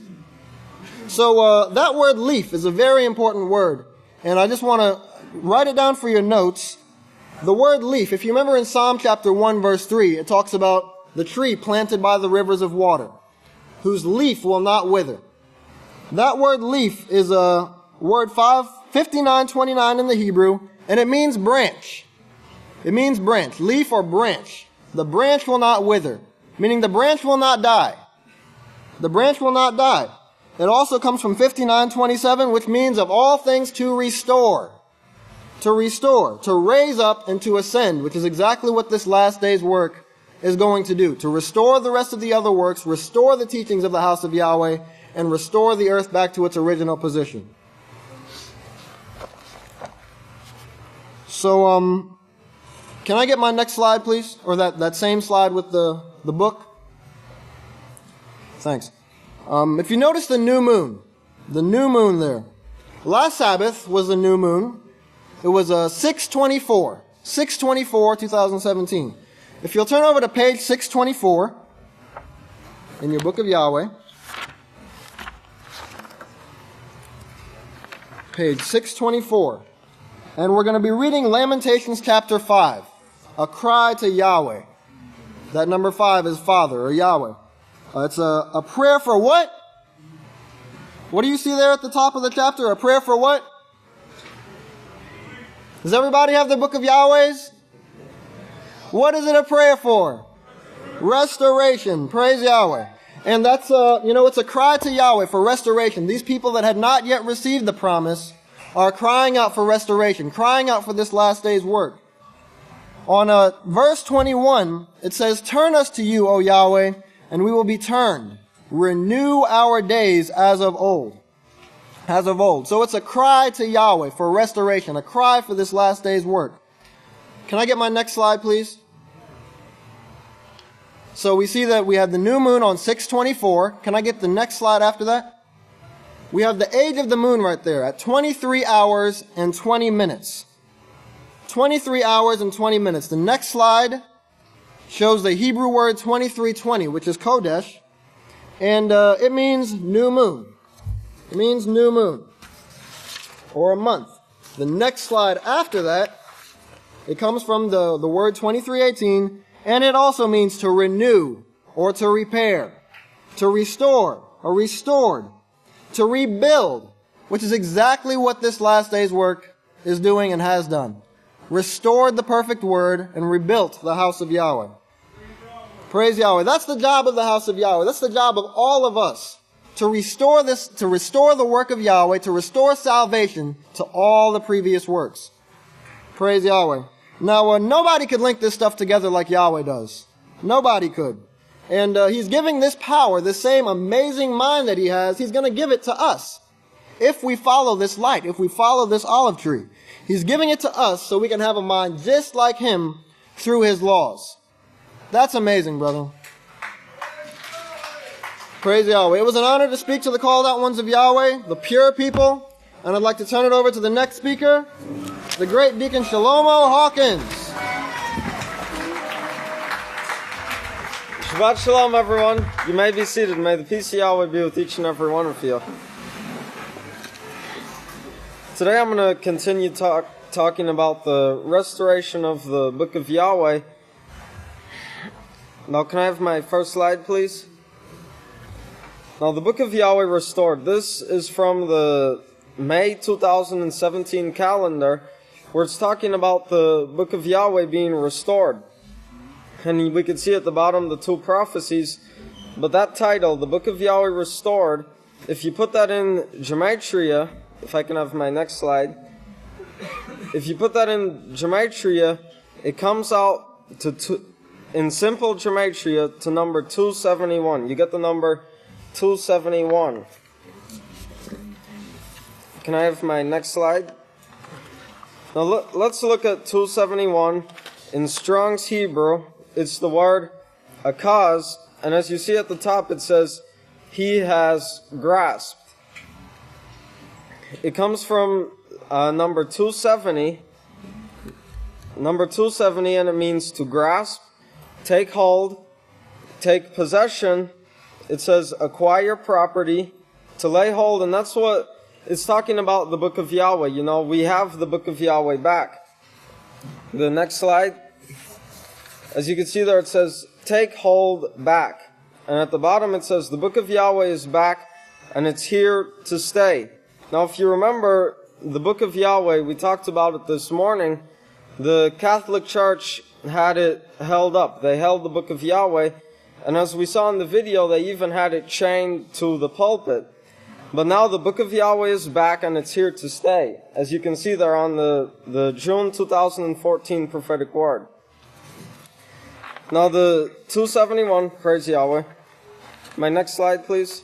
271 in Strong's Greek, it's the word amethyst. And that's the rock. And it says there, the best specimens are the color of unmixed wine, believed to stave off drunkenness. Right now, as you in my next slide, there you can see the rock. Now, what's this?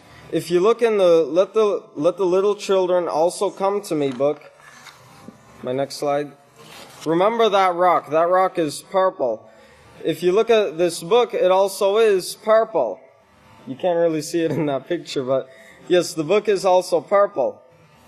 Now in that book, it's talking about the same rock that's on the breastplate of the high priest. As you can see there, it says to join closely in unity. And if you notice, that's what we've been talking about all today, being in unity, and also the pure word. And that's where I'm tying in the purple, because of the pure word. Now there's two things that this rock should remind you of. If you turn over to Zephaniah 3, in your books of Yahweh, Zephaniah 3 and verse 9,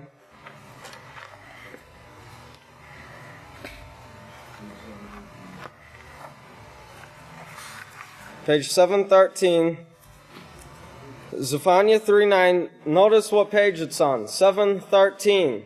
713 means purple. Now, Zephaniah 3:9, it says, yes, at that time I will return to the peoples the pure word, the law and the prophets, so that all of them may call on the name of Yahweh and serve Him with one accord.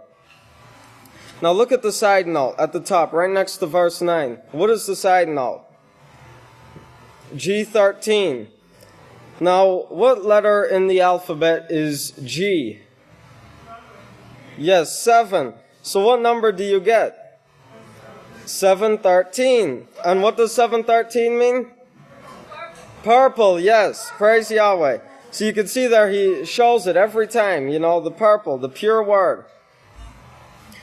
Alright, the second thing this should remind you of is, if I can have my next slide, this is from Wikipedia, and it's talking about amethyst. It says it's a violet variety of quartz, often used in jewelry. Now the name comes from ancient Greek, or not, it means not, and menistos, which means intoxicated. So the word means not intoxicated or not mixed. And that's the same as pure, not mixed. It also says here, the ancient Greeks wore amethyst and made drinking vessels decorated with it in the belief that it would prevent intoxication. It would prevent intoxication. And remember, the mixed doctrines, that's what causes intoxication. The mixed doctrines. If you turn over to Revelation 17,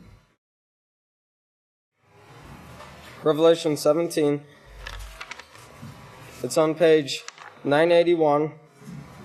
In verse 2 it says, with whom the kings of the earth have committed fornication, practiced idolatry, God worshipped the worship of Elohim, and the inhabitants of the earth have been made drunk with the wine of her fornication. That's the wine is teachings. If you look over to side note P, it says teaching or enticement.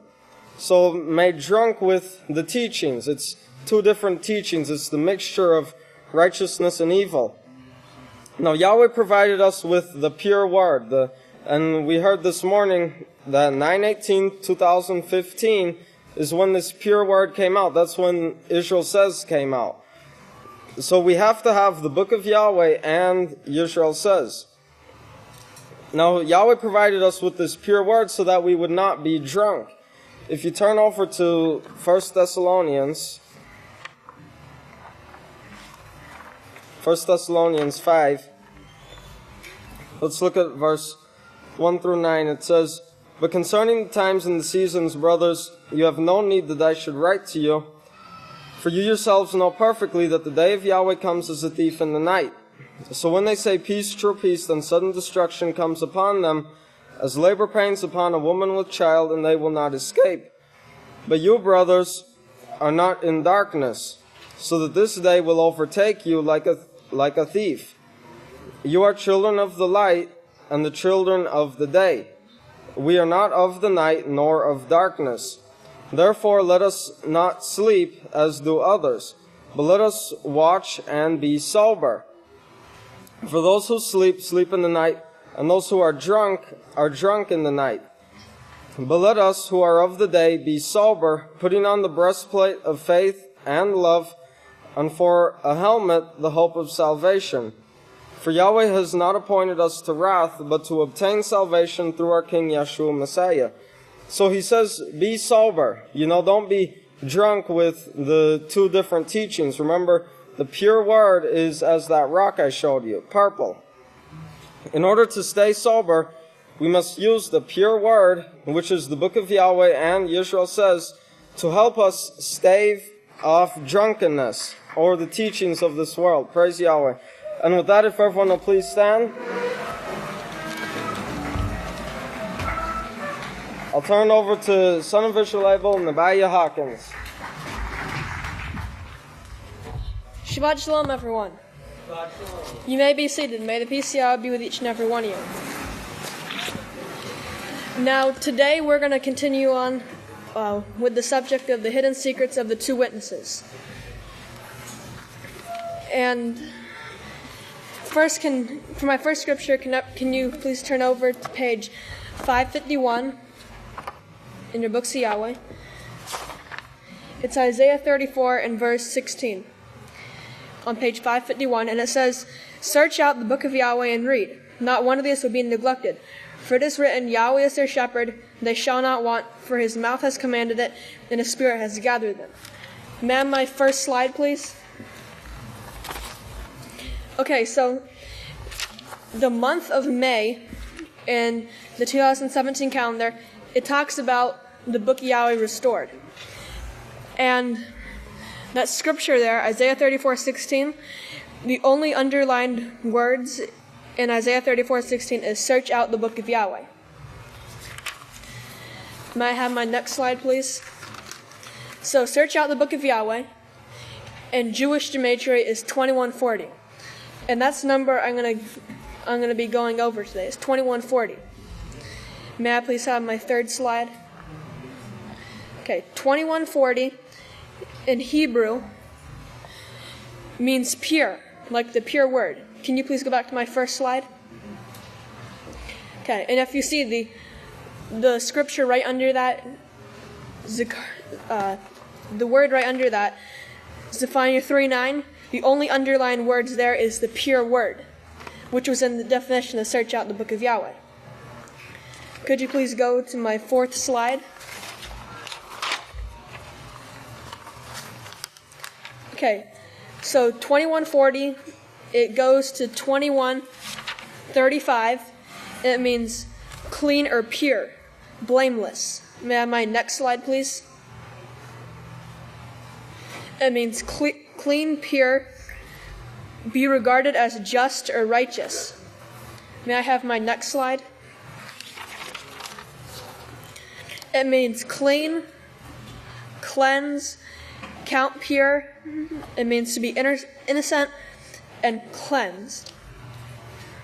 It also comes from, may I have my next slide, please? It comes from 2141, and it means to be bright. And it means clean and pure.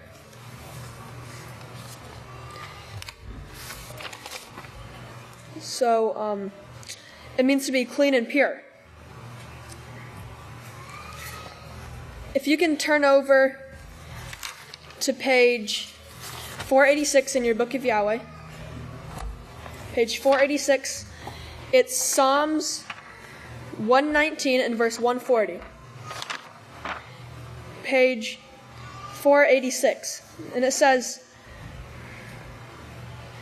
"Your law is very pure, therefore your servants love it." If you can also go to page 438, it's Psalms 12 and verse 6. Psalms 12 and verse 6. It's on page 438. And it says, "The laws of Yahweh are pure laws, like silver refined in an earthen furnace, purified 7 times." So you can see here that the scriptures are telling us that the laws of Yahweh and the word of Yahweh are pure, just like the definition said clean and pure. Now,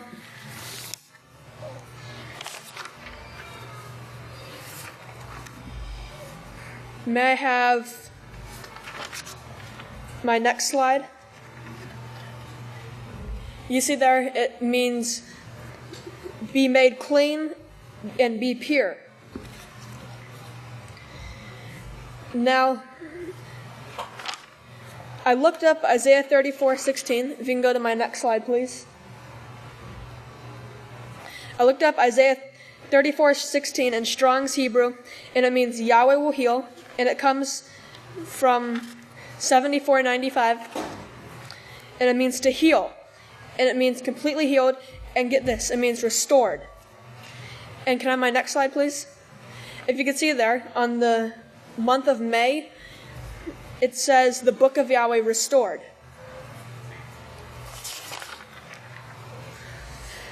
And as we know, the Book of Yahweh was restored in 1987. And the Pure Word was restored in 2015 when the Yisrayl Says program came out. Now, in the month of May,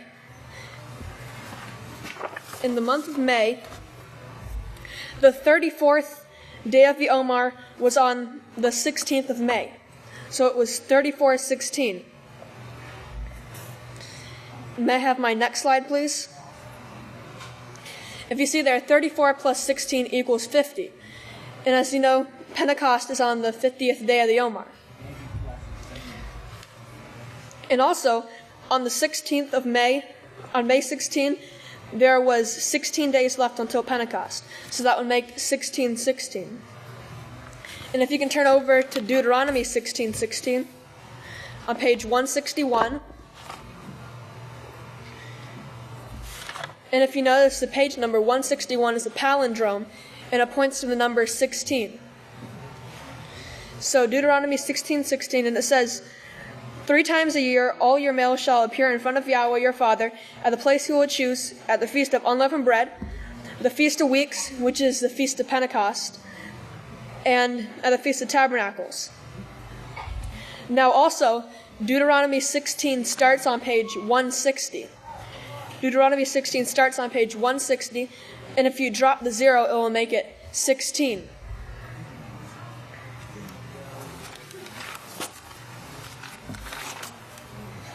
Now in the book, Deceptions Concerning Yahweh's Calendar of Events, on page 231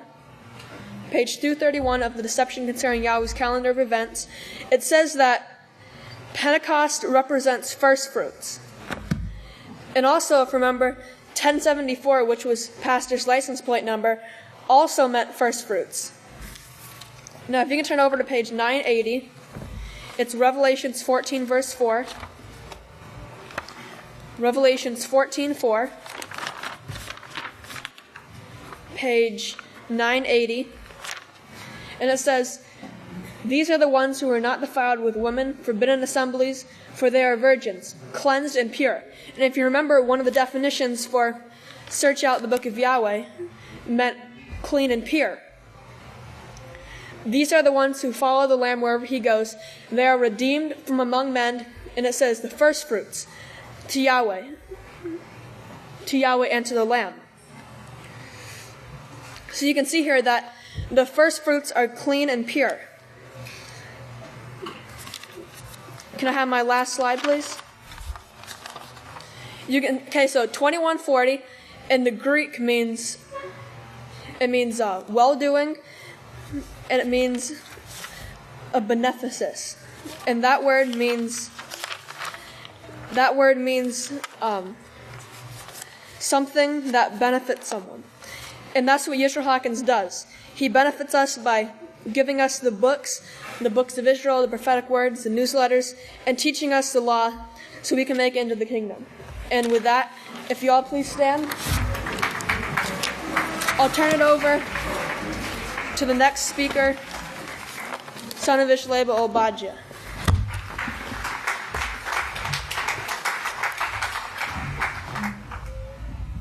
Shabbat Shalom, everyone. You may be seated. May the peace of Yahweh be with each and every one of you.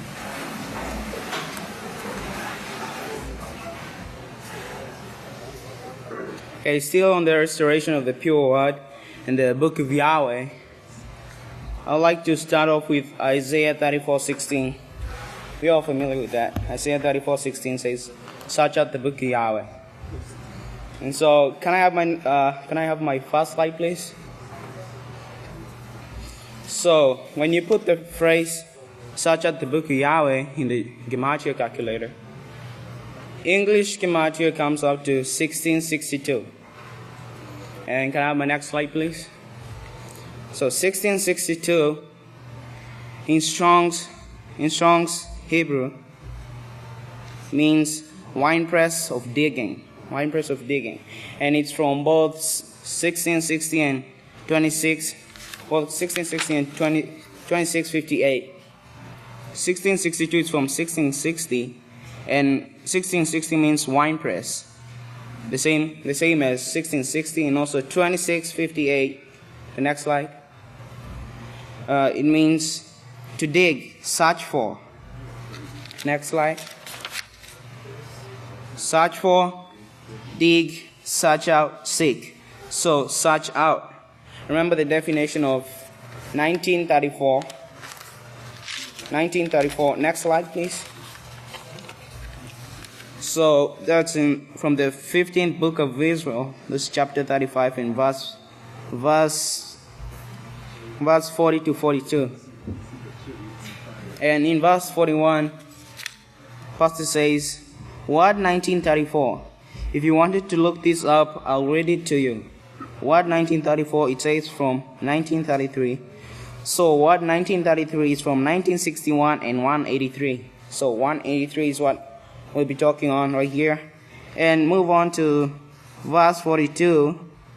And pastor says, word 1933 says supposed to mean properly to breathe, to be in the sense of existence, be thou, be, shall be, may be.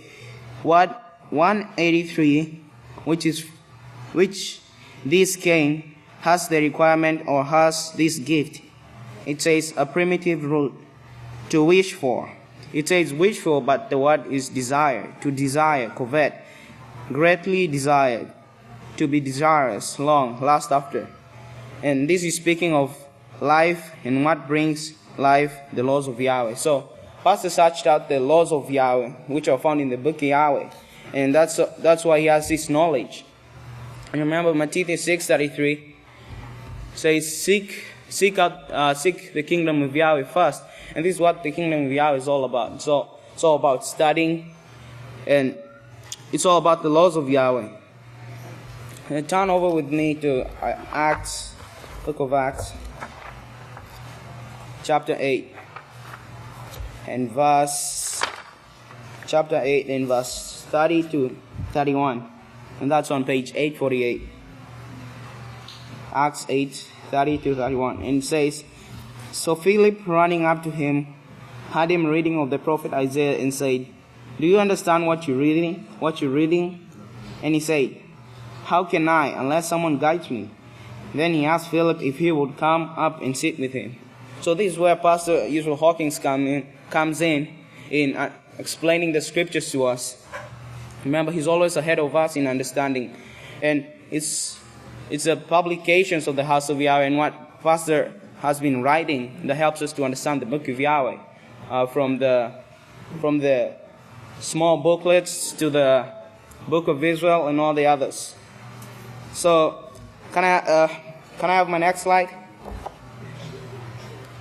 So, Pastor searched out the book of Yahweh, and that's, you remember we said that's where we find the laws. That's the book of Yahweh. And you can turn over to Deuteronomy chapter 32. It's on page 175. Deuteronomy 32 and verse 47. Deuteronomy 32:47 says, "These are not just idle words for you. These laws mean life to you, and by them you shall prolong your days in the land which you are crossing the Jordan to possess."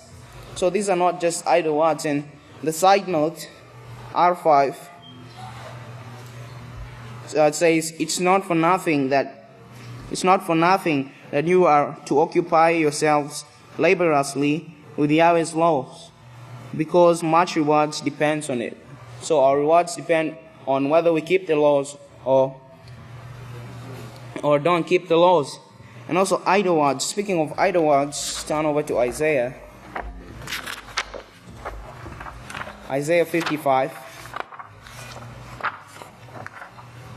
page 565. Isaiah 55, 10 through 11. And it says, "For as the rain comes down like the snow from the sky, and does not return there until it has watered the earth, to make it bring forth and bud, that it might give seed to the sower and bread to the eater, so is my word, the law and the prophets, that goes from my mouth. My word will not return to me void, without producing effect, but it will accomplish that which I please, and it will succeed in the thing which I have sent, in the thing for which I sent it." So Yahweh's words are not void. So when he says that he will bless us if we keep his laws, we can surely depend on that he's going to bless us. And can I have my last slide, please? So we can see that's the Yisrayl Says. The Yisrayl Says program now it's updated, and you can see it has all the books. You can search. You can find the book of Yahweh in the new Yisrayl Says too. So search out the book of Yahweh and search out this pure pressed oil, which is the teachings. And with that, for the continuation of the book of Yahweh, I will welcome the next speaker, Deacon Shalom. God shalom, everyone. You may be seated. May peace of Yahweh be with each and every one of you. We're going to continue talking about, pastor's tag number, and the meaning that was behind that. I'd like everyone to remember the account that, pastor gave us about how hard it was to get that tag number, and how hard it was to get that tag, and the things they went through. Have my video, please.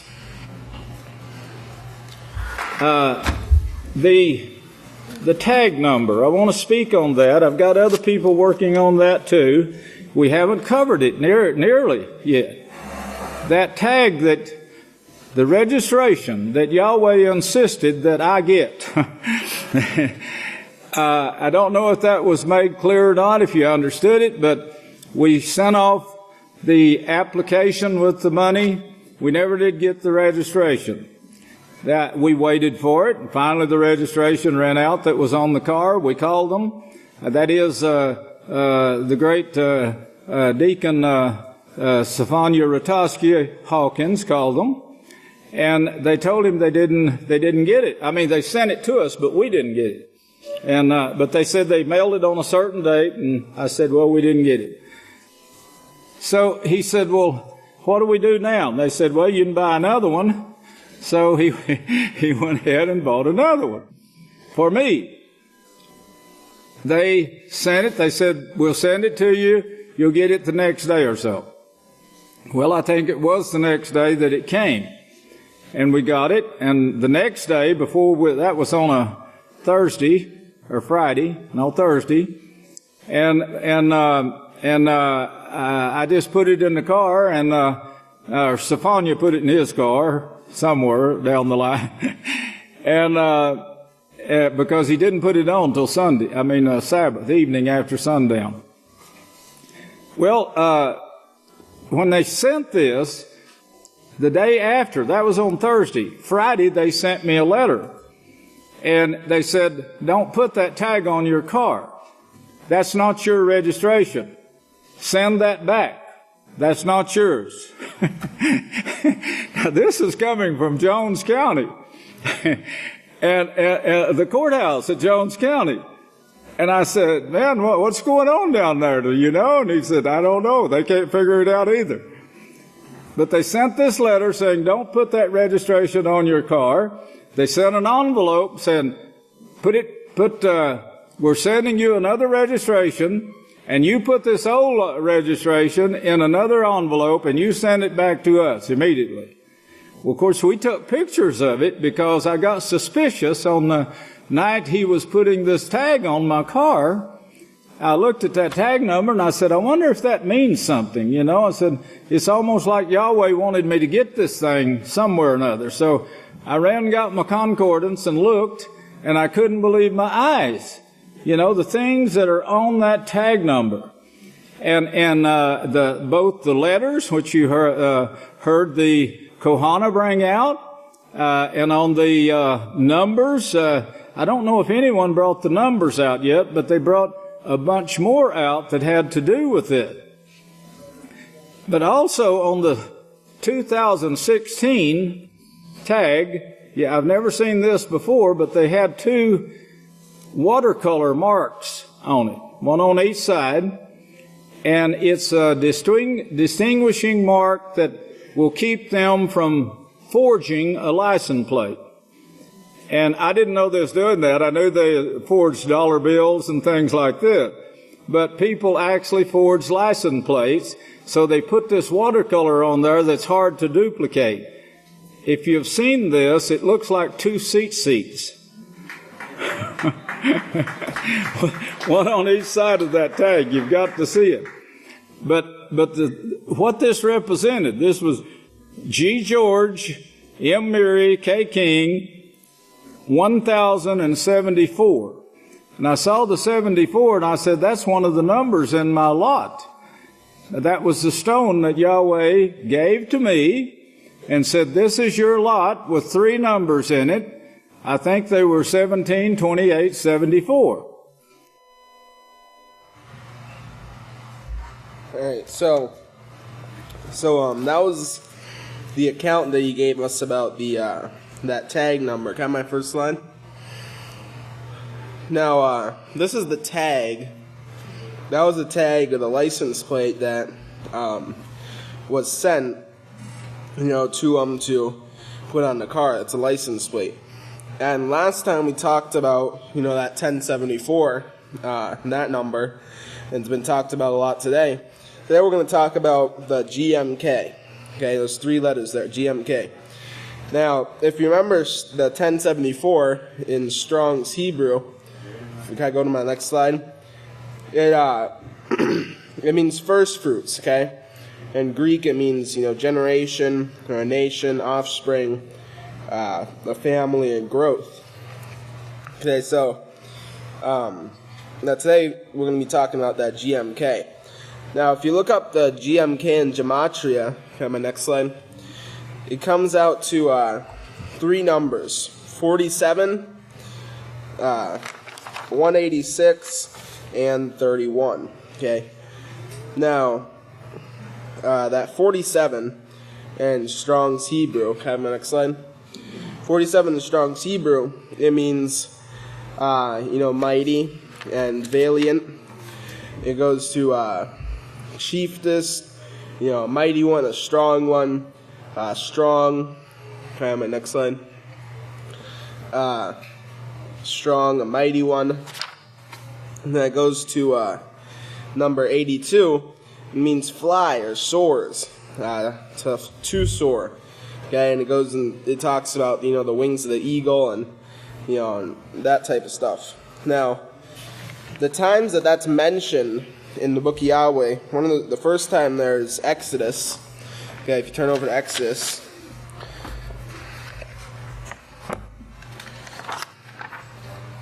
Exodus 19, and if you look at verse 3, it says, "The Moshe went up to Yahweh, and Yahweh called to him from the mountain and said, 'This is what you should say to the house of Jacob.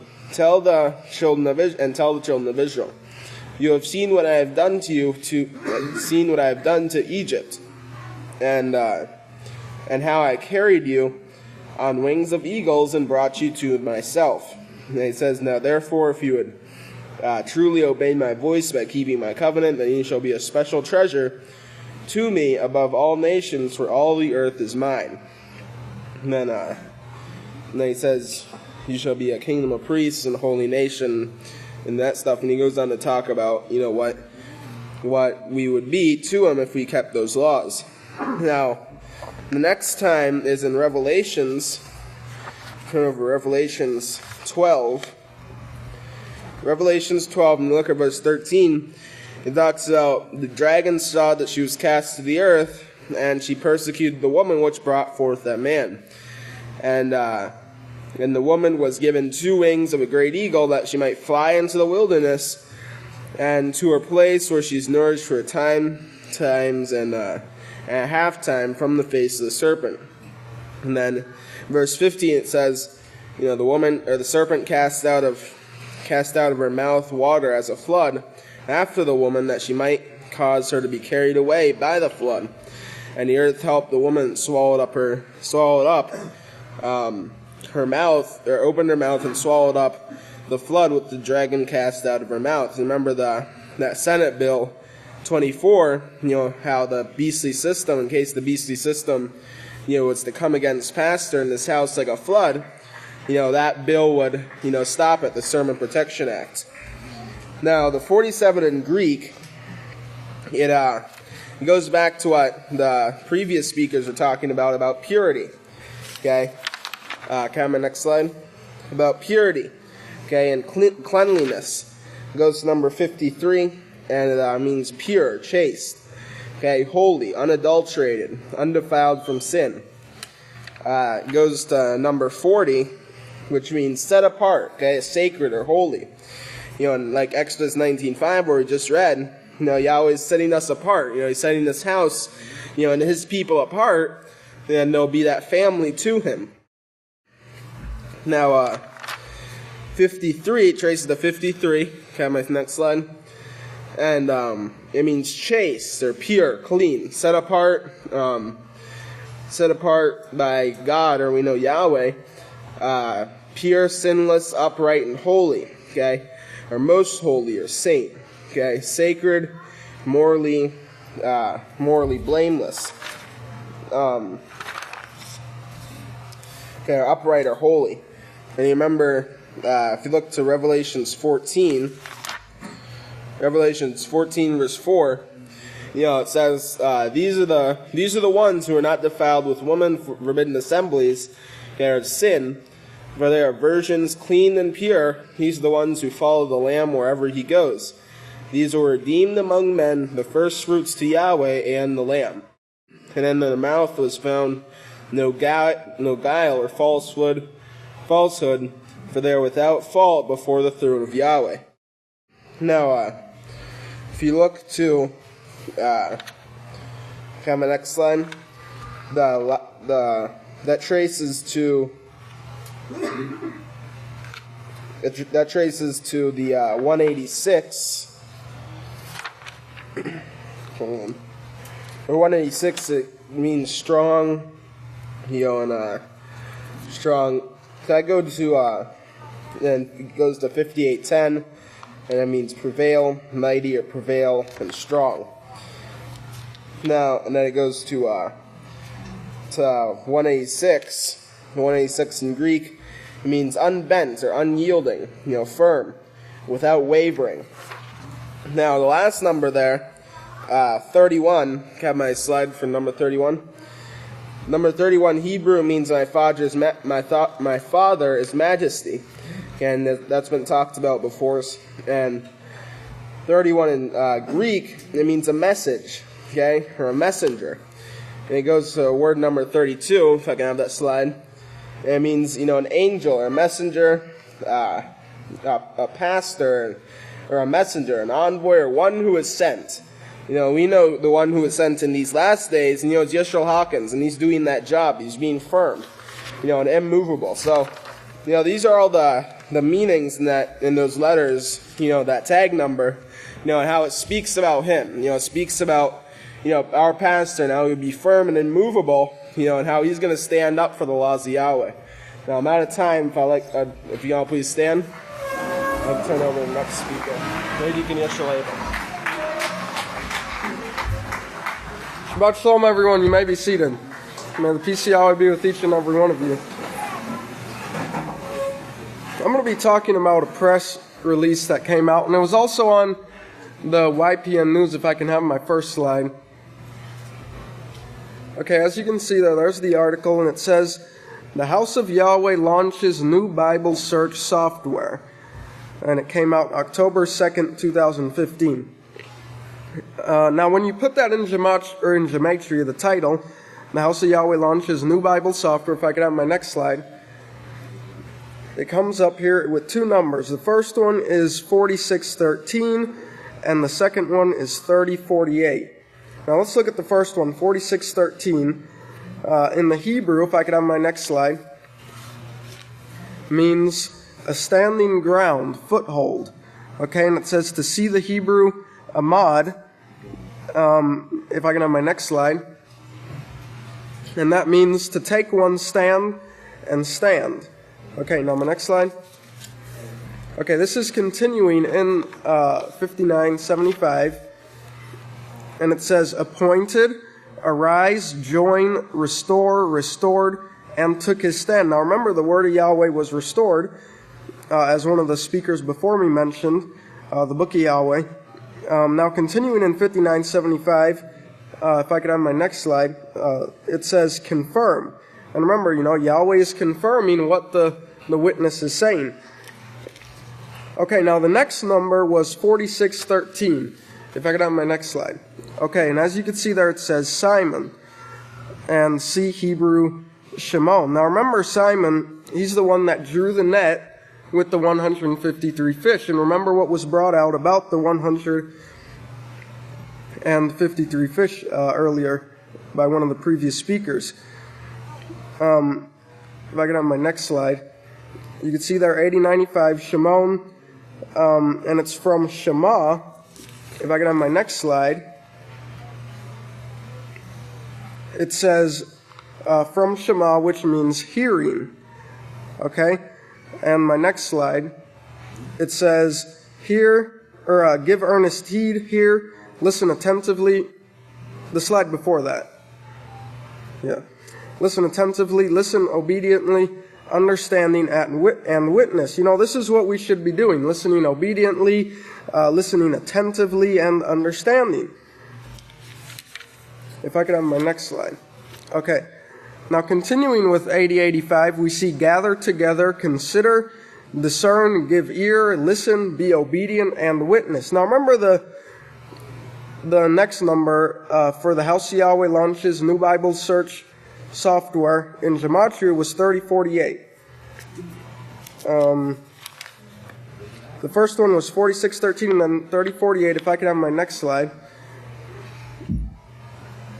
Okay, now this Yedea, it says see Hebrew Yada. My next slide, please. And it says to know. Okay, now my next slide. Okay, this is continuing in 3045. It means instruct, learn, made known, observe, show, take knowledge, teach, and understand. Okay, can I have my next slide? Okay, this is the same number, 3045. Means advise, answer, instruct, teach, and tell. Okay? And this goes to 3048. which really wraps it all up. In my next slide here, you see a collection. Okay, remember it talked about teaching, telling, advice, answer. Okay, and then in 3048 we see a collection. It says, collection, and then a collection. The words of the wise, this is Ecclesiastes 12:11, it says, the words of the wise are like goads, and the collected works of the teachers are like well-driven nails given by one shepherd. Well, what does the Yisrayl says? It's a collection of sermons, and also the books are written by Yisrayl Hawkins. The books written by Yisrayl Hawkins. Remember Ecclesiastes 12:1. The words of the wise are like goads, and the collected works of the teachers are like well-driven nails.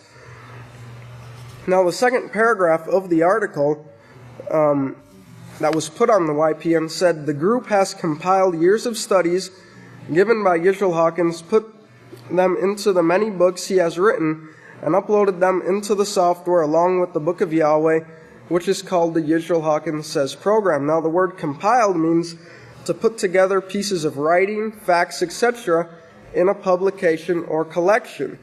So you see there in the gematria, it meant collection as well. Okay, now 3048 also means, in my next slide, collection, gathering. See the Greek logos. My next slide, please. And it means a statement, a speech, speaking to a conclusion, a person sharing a message, discourse, communication, and speech.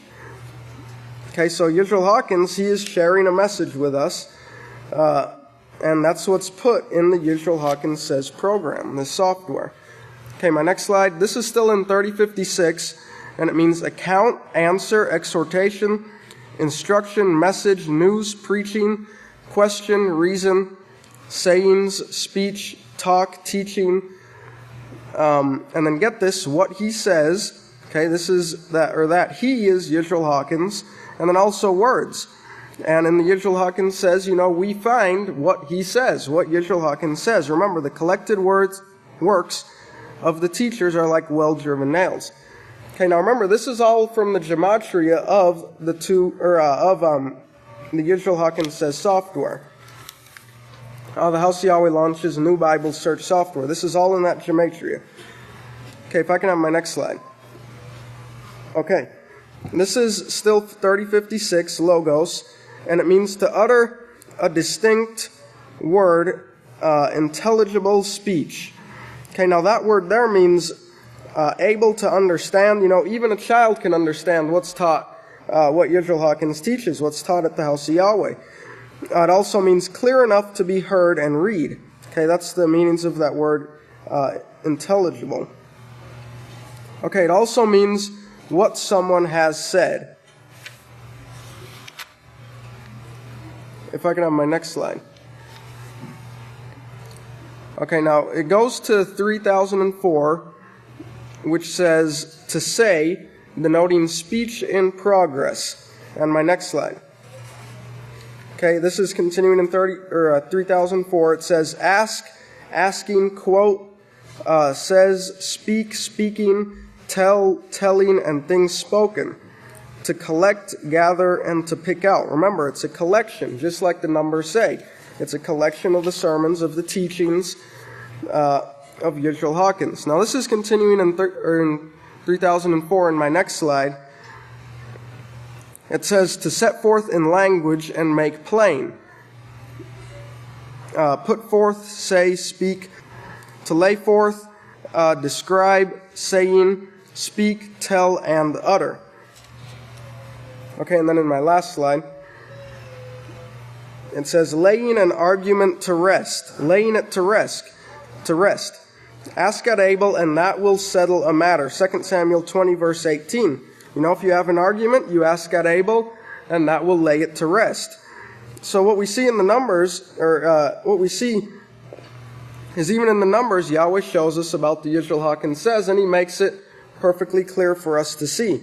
And all of this is found in the gematria, remember, for the House of Yahweh launches new Bible search software. Isn't that amazing how Yahweh puts it there clear for us to see? And with that, if y'all please stand.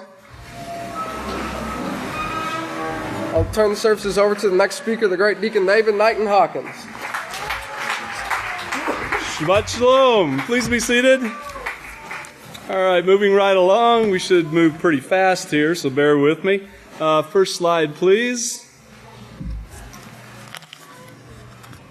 Okay, the logo. Take a look at that logo and see it says the hidden secrets of the two witnesses and Yahshua, our high priest. Does everybody see that? And Yahshua, our high priest. And Yahshua is leading and guiding this work. He's leading the one sent and revealing these secrets and then sharing them with us.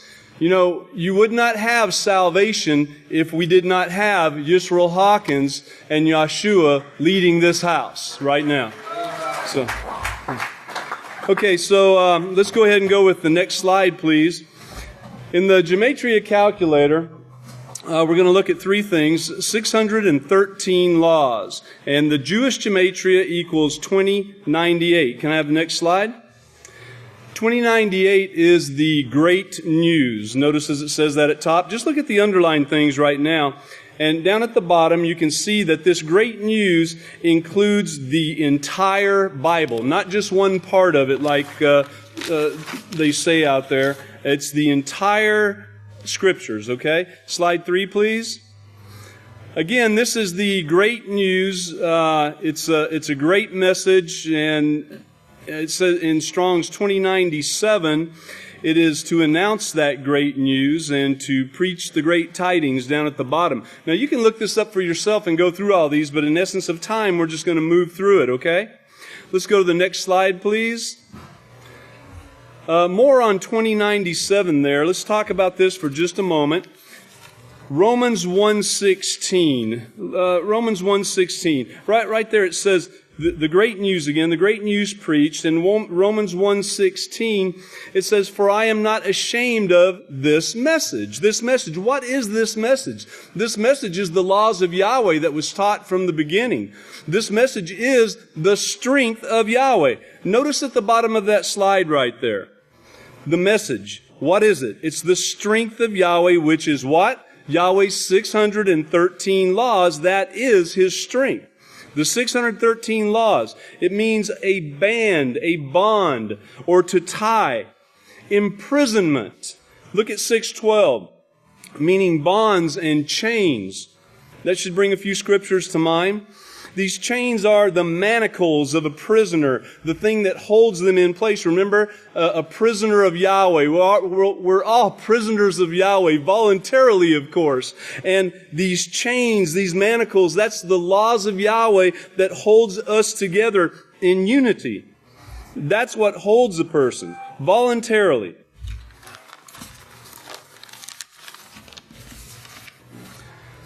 So the bond of unity that has been talked about actually in Zephaniah 3:9 already. Remember, that's on page 713, in the pure word being restored.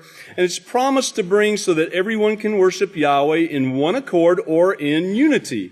And it is no coincidence that this bond is spoken of on page 918 in Ephesians 4:3. Remember page 918, that's when Yisrayl Hawkins says, 9/18/2015, that's when Yisrayl Hawkins says was introduced. This pure word, the revealing of these secrets, the explaining of the scriptures that scholars have wanted for centuries. Well, they tried to keep this from us, the truth of the laws of Yahweh. They were hidden. They tried to keep it from us and keep it from the entire world. Now, the Apostle Shaul speaks of endeavoring to keep the unity of the Spirit and in the bond of peace. And that Spirit, I'm going to have to give you these scriptures, we just don't have time, but the Spirit he's speaking of is the 613 laws of peace. Remember Isaiah 59:21, Yachanan 6:63, the Spirit, the Spirit is life. The Romans 7:14. And the apostle even calls himself a prisoner of Yahweh. In verse 1 of one of the scriptures, it shows, actually in verses 4 to 6, that there is only one body, one Spirit, one hope of our calling, one Father, one faith, one baptism, and he concludes that Yahweh is one. The Father of all. And this is about this unity that comes from keeping Yahweh's laws, that holds us together. The pure Word. And the repairing of the breach. This is what took place with the Israel Hawkins Says and the Purple Book of Yahweh. It's the repairing. It's the restoration. That's what this whole thing is about. Can we please go to the next slide, please? In the English Gematria, number 1680. Number 1680. You take a look at that. Next slide, please. To move gently, glide, and glide over. Next slide, please. Number 1679. It means rest. But you'll also notice at the bottom there, underlined, that it means strength also. 1680 Strong's. It's gently glide over, cause to speak. From 1679, meaning strength and rest. Now, the laws of Yahweh are not only the strength of Yahweh. In Matthew 11:14, go to the next slide, please. In Matthew 11:14, but in the same chapter, Yeshua also called them the rest of Yahweh, with which the weary are made to rest. Matthew 11:28 through 30, you'll want to write that down. And also Isaiah 28:12 and 30:15. You really need to go to those scriptures, but again, in essence of time, we just don't have it. If you could go to the next slide, please. Then 1680 in Strong's Greek is the hope, the expectation, a joyful, confident expectation. And notice what's underlined at the bottom, the faith. And remember in Hebrews 11:16, that's on page 963, but Hebrews 11, I said 16, I'm sorry, it's 11:1 through 6, but that's, the faith chapter, right? Hebrews 11, remember the faith? You need to go there and check that out. The 613 laws are the faith once delivered to the saints, and you can write this down, Yada 1:3, and outside of the faith, it's impossible to please Yahweh. Remember Hebrews 11 once again. If you could go to the next slide, please. And 280 in Strong's, 613 laws, number 280. Next slide, please. Notice it says at the top, a riddle, an enigma about halfway down. And then number 2420. It's a perplexing saying. You got the next slide up. Perplexing saying, difficult questions, okay? So, and this is from 2330. Next slide, please.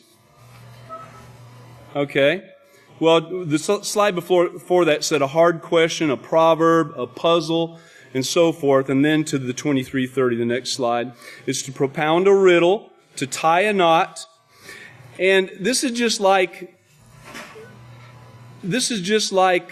in 613 in Strong's Greek means to hide, conceal, and keep secret. And these definitions agree with the Hebrew definition of word 280 also. And the bottom line is that the Scripture says that none of the wicked, none of the lawless will understand. In Daniel 12:10, remember what that says. Just real quick in Daniel 12:10. In Daniel 12:10 on page 684, it says, "Many will be purified and made white and tried and tested, but the wicked will do wickedly, and none of the wicked will understand. But the wise will understand." So it'd be important to know at that time, too, there's a couple more scriptures. Can you show the 2330 slide again?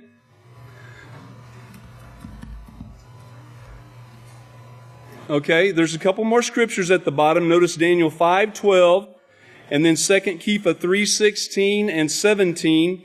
And remember Psalms 111:10, that a great understanding have those that keep the law. Only those that understand, only those that keep the law will understand. With a teacher, of course. We wouldn't understand anything without Yisrayl Hawkins revealing these things to us. All of this stuff was done in order over a period of time, over all these centuries and thousands of years, to fall in place right now for this revealing. And remember, Daniel was told to close up the books until the time of the end, and we've been through all that. This is the time of the end. All the things that have come forth, the birth of the second witness, the birth of the computer, all these things that took place. Here's a few more scriptures for you that are very needed. 2 Thessalonians 2:8 and 10 through 12, and then Yachanan 8:44. Yachanan 8:44, it talks about the lawless one, which is the breaking of Yahweh's laws and its unrighteousness. 1 Yachanan 3:4, of course, righteousness is keeping the laws. 7, 8, and 10. And the 613 laws of Yahweh are like a puzzle. They've got to be put together one by one, and they're hid to those who are lost. Remember, Isaiah 28:13 and 2 Corinthians 4:3, write those down. The message of Yahweh is clear to those who are called by Yahweh. And so in the next slide, please, number 280, notice it says, without measure, immeasurable, to a limitless degree, and beyond measure at the bottom. And what this is Yahweh gives the 1 cent. Let's have the next slide, please. Yahweh gives the 1 cent in these last days, Spirit without measure. It's not a ghost or anything. It's the laws of Yahweh. And Pastor's had these laws in his mind for all of his life. And without measure, this has been poured out upon him. And this Spirit that is holy, He's sharing it with us at this time. Please write those scriptures down right there. You need those. You need to take a look at them. And so Yahweh says He gives the 1 cent in these last days, the Spirit without measure. There is no limit to the perfection that is required and embodied in the 613 laws. Remember Psalms 119:96, write that down. The house of Yahweh, led by Yahweh's last days anointed witness, Yisrayl Hawkins, is a well of life that never runs dry and a burning bush that is never consumed. And with that, I hope you all got all that down. And with that, it's my great, if you'll please stand, it's my great honor and privilege to present to you the great Kohan Benjamin Krause Hawkins. Shabbat Shalom, great saints of Yahweh. You may be seated. You have reached the time of the end. Okay, let's get started right away. May the peace of Yahweh be with each and every one of you. Last Sabbath, after the first presentation on this hidden secrets of the two witnesses, which is now the hidden secrets of the two witnesses and Yeshua, our high priest, Pastor came to me asked me to meet him and showed me this picture. Can you show my first slide? Okay. You can see YH's very distinct writing there, asking some improvements to be made to the logo. And he asked to move it up so we could put some room under there for, and Yeshua, our high priest. But now, if you notice, he originally said, and Yeshua, high priest. So no sooner had he said that, I went to do, of course, get it done right away. And I got to thinking, did he mean Yeshua, our high priest, or the high priest, or what did he mean? And as soon as I thought that, my phone rang. And Pastor said, I'm wondering, the or our? And he said, let's go with our. Okay? Now, everything this great witness does is under inspiration, pure inspiration from Yeshua, okay, and Yahweh, okay? Remember, Yeshua is working with him. The counsel of peace is between them both, okay? And Yeshua is not by any means left. Pastor always uplifts Yeshua, our high priest, does he not? Okay? So, in the due season, he asked for this to be done. Can you go to the next slide? So, while I'm sitting there, and we were, the graphics people were working on this, I looked up the gematria of what the new title was. So, can you go to my next slide? Okay, the first number, you guys probably think all I think of is numbers, right? Well, you're right. Okay, so and right now I'm thinking about how much time I don't have left, so let me get on with this. the hidden secrets of the two witnesses and Yahshua our high priest, the first number in Jewish gematria is 4653. No, 4563, I'm sorry. Can I have my next slide? 4563, it means place of shelter, protection. Ring a bell? You're sitting in it, right? Praise Yahweh. Yes, you can clap for Yahweh on that. Think of Psalm 27:5, Psalm 91, the place of protection, the protected place. Psalm 46:1 says, Yahweh is our refuge. Can you go to my next slide? It means a refuge, a covert. That word covert means a cover of protection. Okay? Go to my next slide. Okay, and the next one is 5641. And it means hidden, to hide, conceal, hidden, secret, conceal, hide, seek, or keep secret, okay? Remember, where are all secrets revealed? Yeah, only from Yahweh. Remember Daniel 5:12, the only one that can propound the riddle is the one sent, and he's getting it from Yahshua and Yahweh. Remember, Yahweh is over all. But Yahshua is working with Pastor at this time, leading and guiding him, working side by side with him. Y'all believe that? Go to my next slide. It's from 4563. 4563 of that gematria in the Greek means to sweep, to cleanse by sweeping. Go to the next slide. It also means to drag. And it's the same word that's used in Yachanan 21:6, where it says they drug the net. They were dragging the net of fish, okay? Because remember, this is the place of protection, and who are we trying to bring to this house? This is a warning to the people out there in the world. We're casting the net, okay? And Simon was the one that pulled it in, remember, and counted them? Y'all remember that? Shimon means to hear, to be obedient, to join with the one sent. Those that join with the one sent, you can call yourself Shimon too. Because you're at the right hand of fellowship with the great teacher, Yisrayl Hawkins. Okay? You're on the right side of the boat. You're not on the wrong side of the boat, right? You're on the wrong side of the boat, you'll be fishing all night and you won't catch nothing. But if you join in fellowship with the house of Yahweh, how many fish are coming? 2 billion. Okay?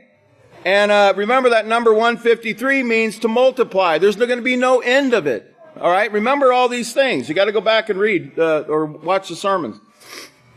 Okay, go to my next slide. It's from 4951. I showed you to drag. Next slide.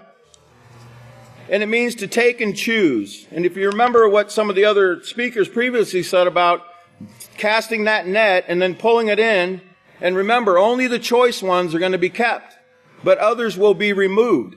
But it's the same thing with the word of Yahweh. It was gathered, it was collected by men. There were 66 books. That was the beginning, Wycliffe was the beginning by translating from the Vulgate into the English, but then King James had his men gather and collect 66 books. Each one of these things was a step. But who purified it? That's right, Yisrayl Hawkins, the purifier, okay?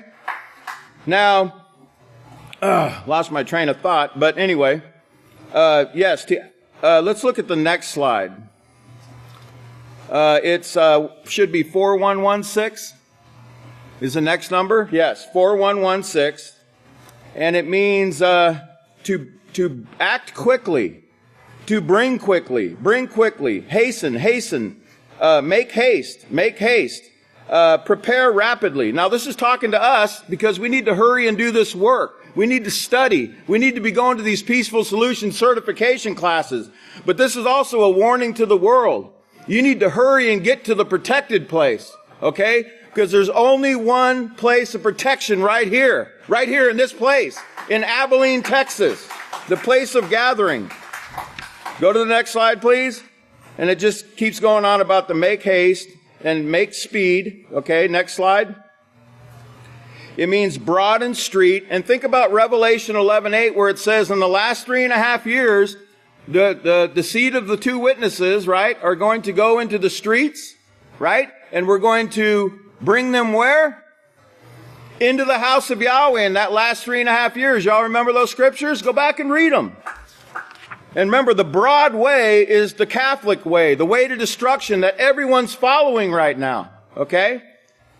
Go to the next slide, please. I'm probably way ahead of myself. I didn't bring my glasses. 41:16. Okay, the next one means broad, and it's only used in one place, Matthew 7:13. There's that number again, right? 7:13. It means broad. Go to the next slide.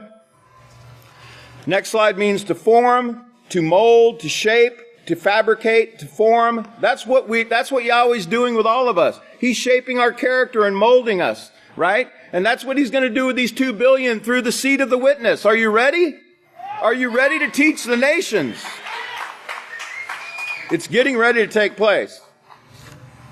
Now the last number is 686. Can you go to my next slide?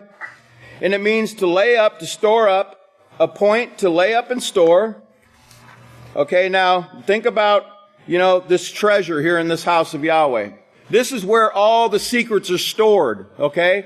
You'll only get them from the house of Yahweh. And the only secret place, the only protected place that's spoken of in Scripture is right here in Abelin, Texas, okay? There is no other place of protection, and Yahweh's proving it, without a doubt.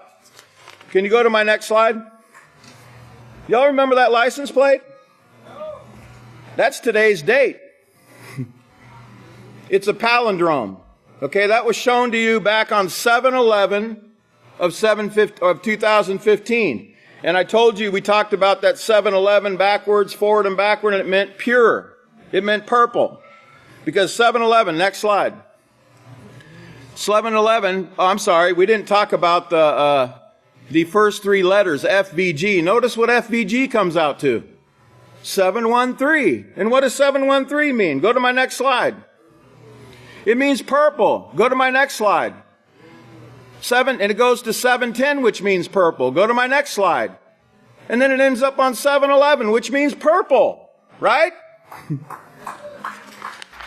Now, sometimes we get to thinking, well, why is he up there showing that? Well, why do you think Yahweh is in full control, is he not? And Pastor told us we need to be paying attention to the numbers, to the pictures, to whatever's brought here. It's by inspiration of Yahweh. 711's purple. Go to the next slide. Now, look at this. 711 in the Greek means best counseling. Best counseling. Now, where do you suppose you would find the best counseling? Would it be at some doctor office out there in the world, some psychiatrist that's charging you $75 an hour to listen to your problems? And really, he's only listening to them, but he has no solution. So he's willing, hey, for $75 an hour, you can come cry on my shoulder. Well, no, you can't come cry on my shoulder. I won't charge you a dime, okay? But it's all about money, and they have no solution. But Yisrayl Hawkins, when you add those two things, put that slide back up, please. When you add those two things together, that purple book and the Yisrayl Hawkins said that was when the pure word was restored on 9/18/15, because you couldn't just have the book of Yahweh. If everyone in the world had a book of Yahweh and not a teacher that was sent, where would we be? Well, we'd have a church on every corner and everybody'd be preaching different. So Yahweh says we have to restore the pure word so everyone can worship him in unity. And to do that, you've got to have a teacher. And the teacher must be the one sent. How can they preach unless they're sent? Romans 10, remember? The pure word's restored. He is the purifier, along with Yahshua, our Messiah, our great high priest. He sits as the purifier of the sons of Levi. Who's the sons of Levi? What does Levi mean? It means to join closely, to attach to this work, pushing this message forward. As the great deacon that brought out the word amethyst, to join closely, to be in unity to this work as the amethyst stone shows us. Now, Next slide.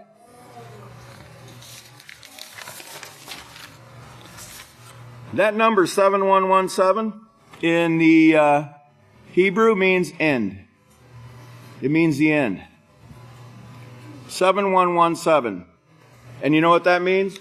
We're at the end. So if you'd all please stand.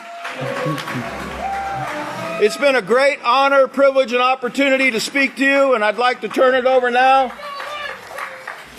Remember, keep studying, keep searching, be like Israel Hawkins. Go to Israel Hawkins Says. It's for everyone in the world, not just for the House of Yahweh, okay? At this time, I'd like to turn it over to one of the great sons of Israel, Abel, for prayer.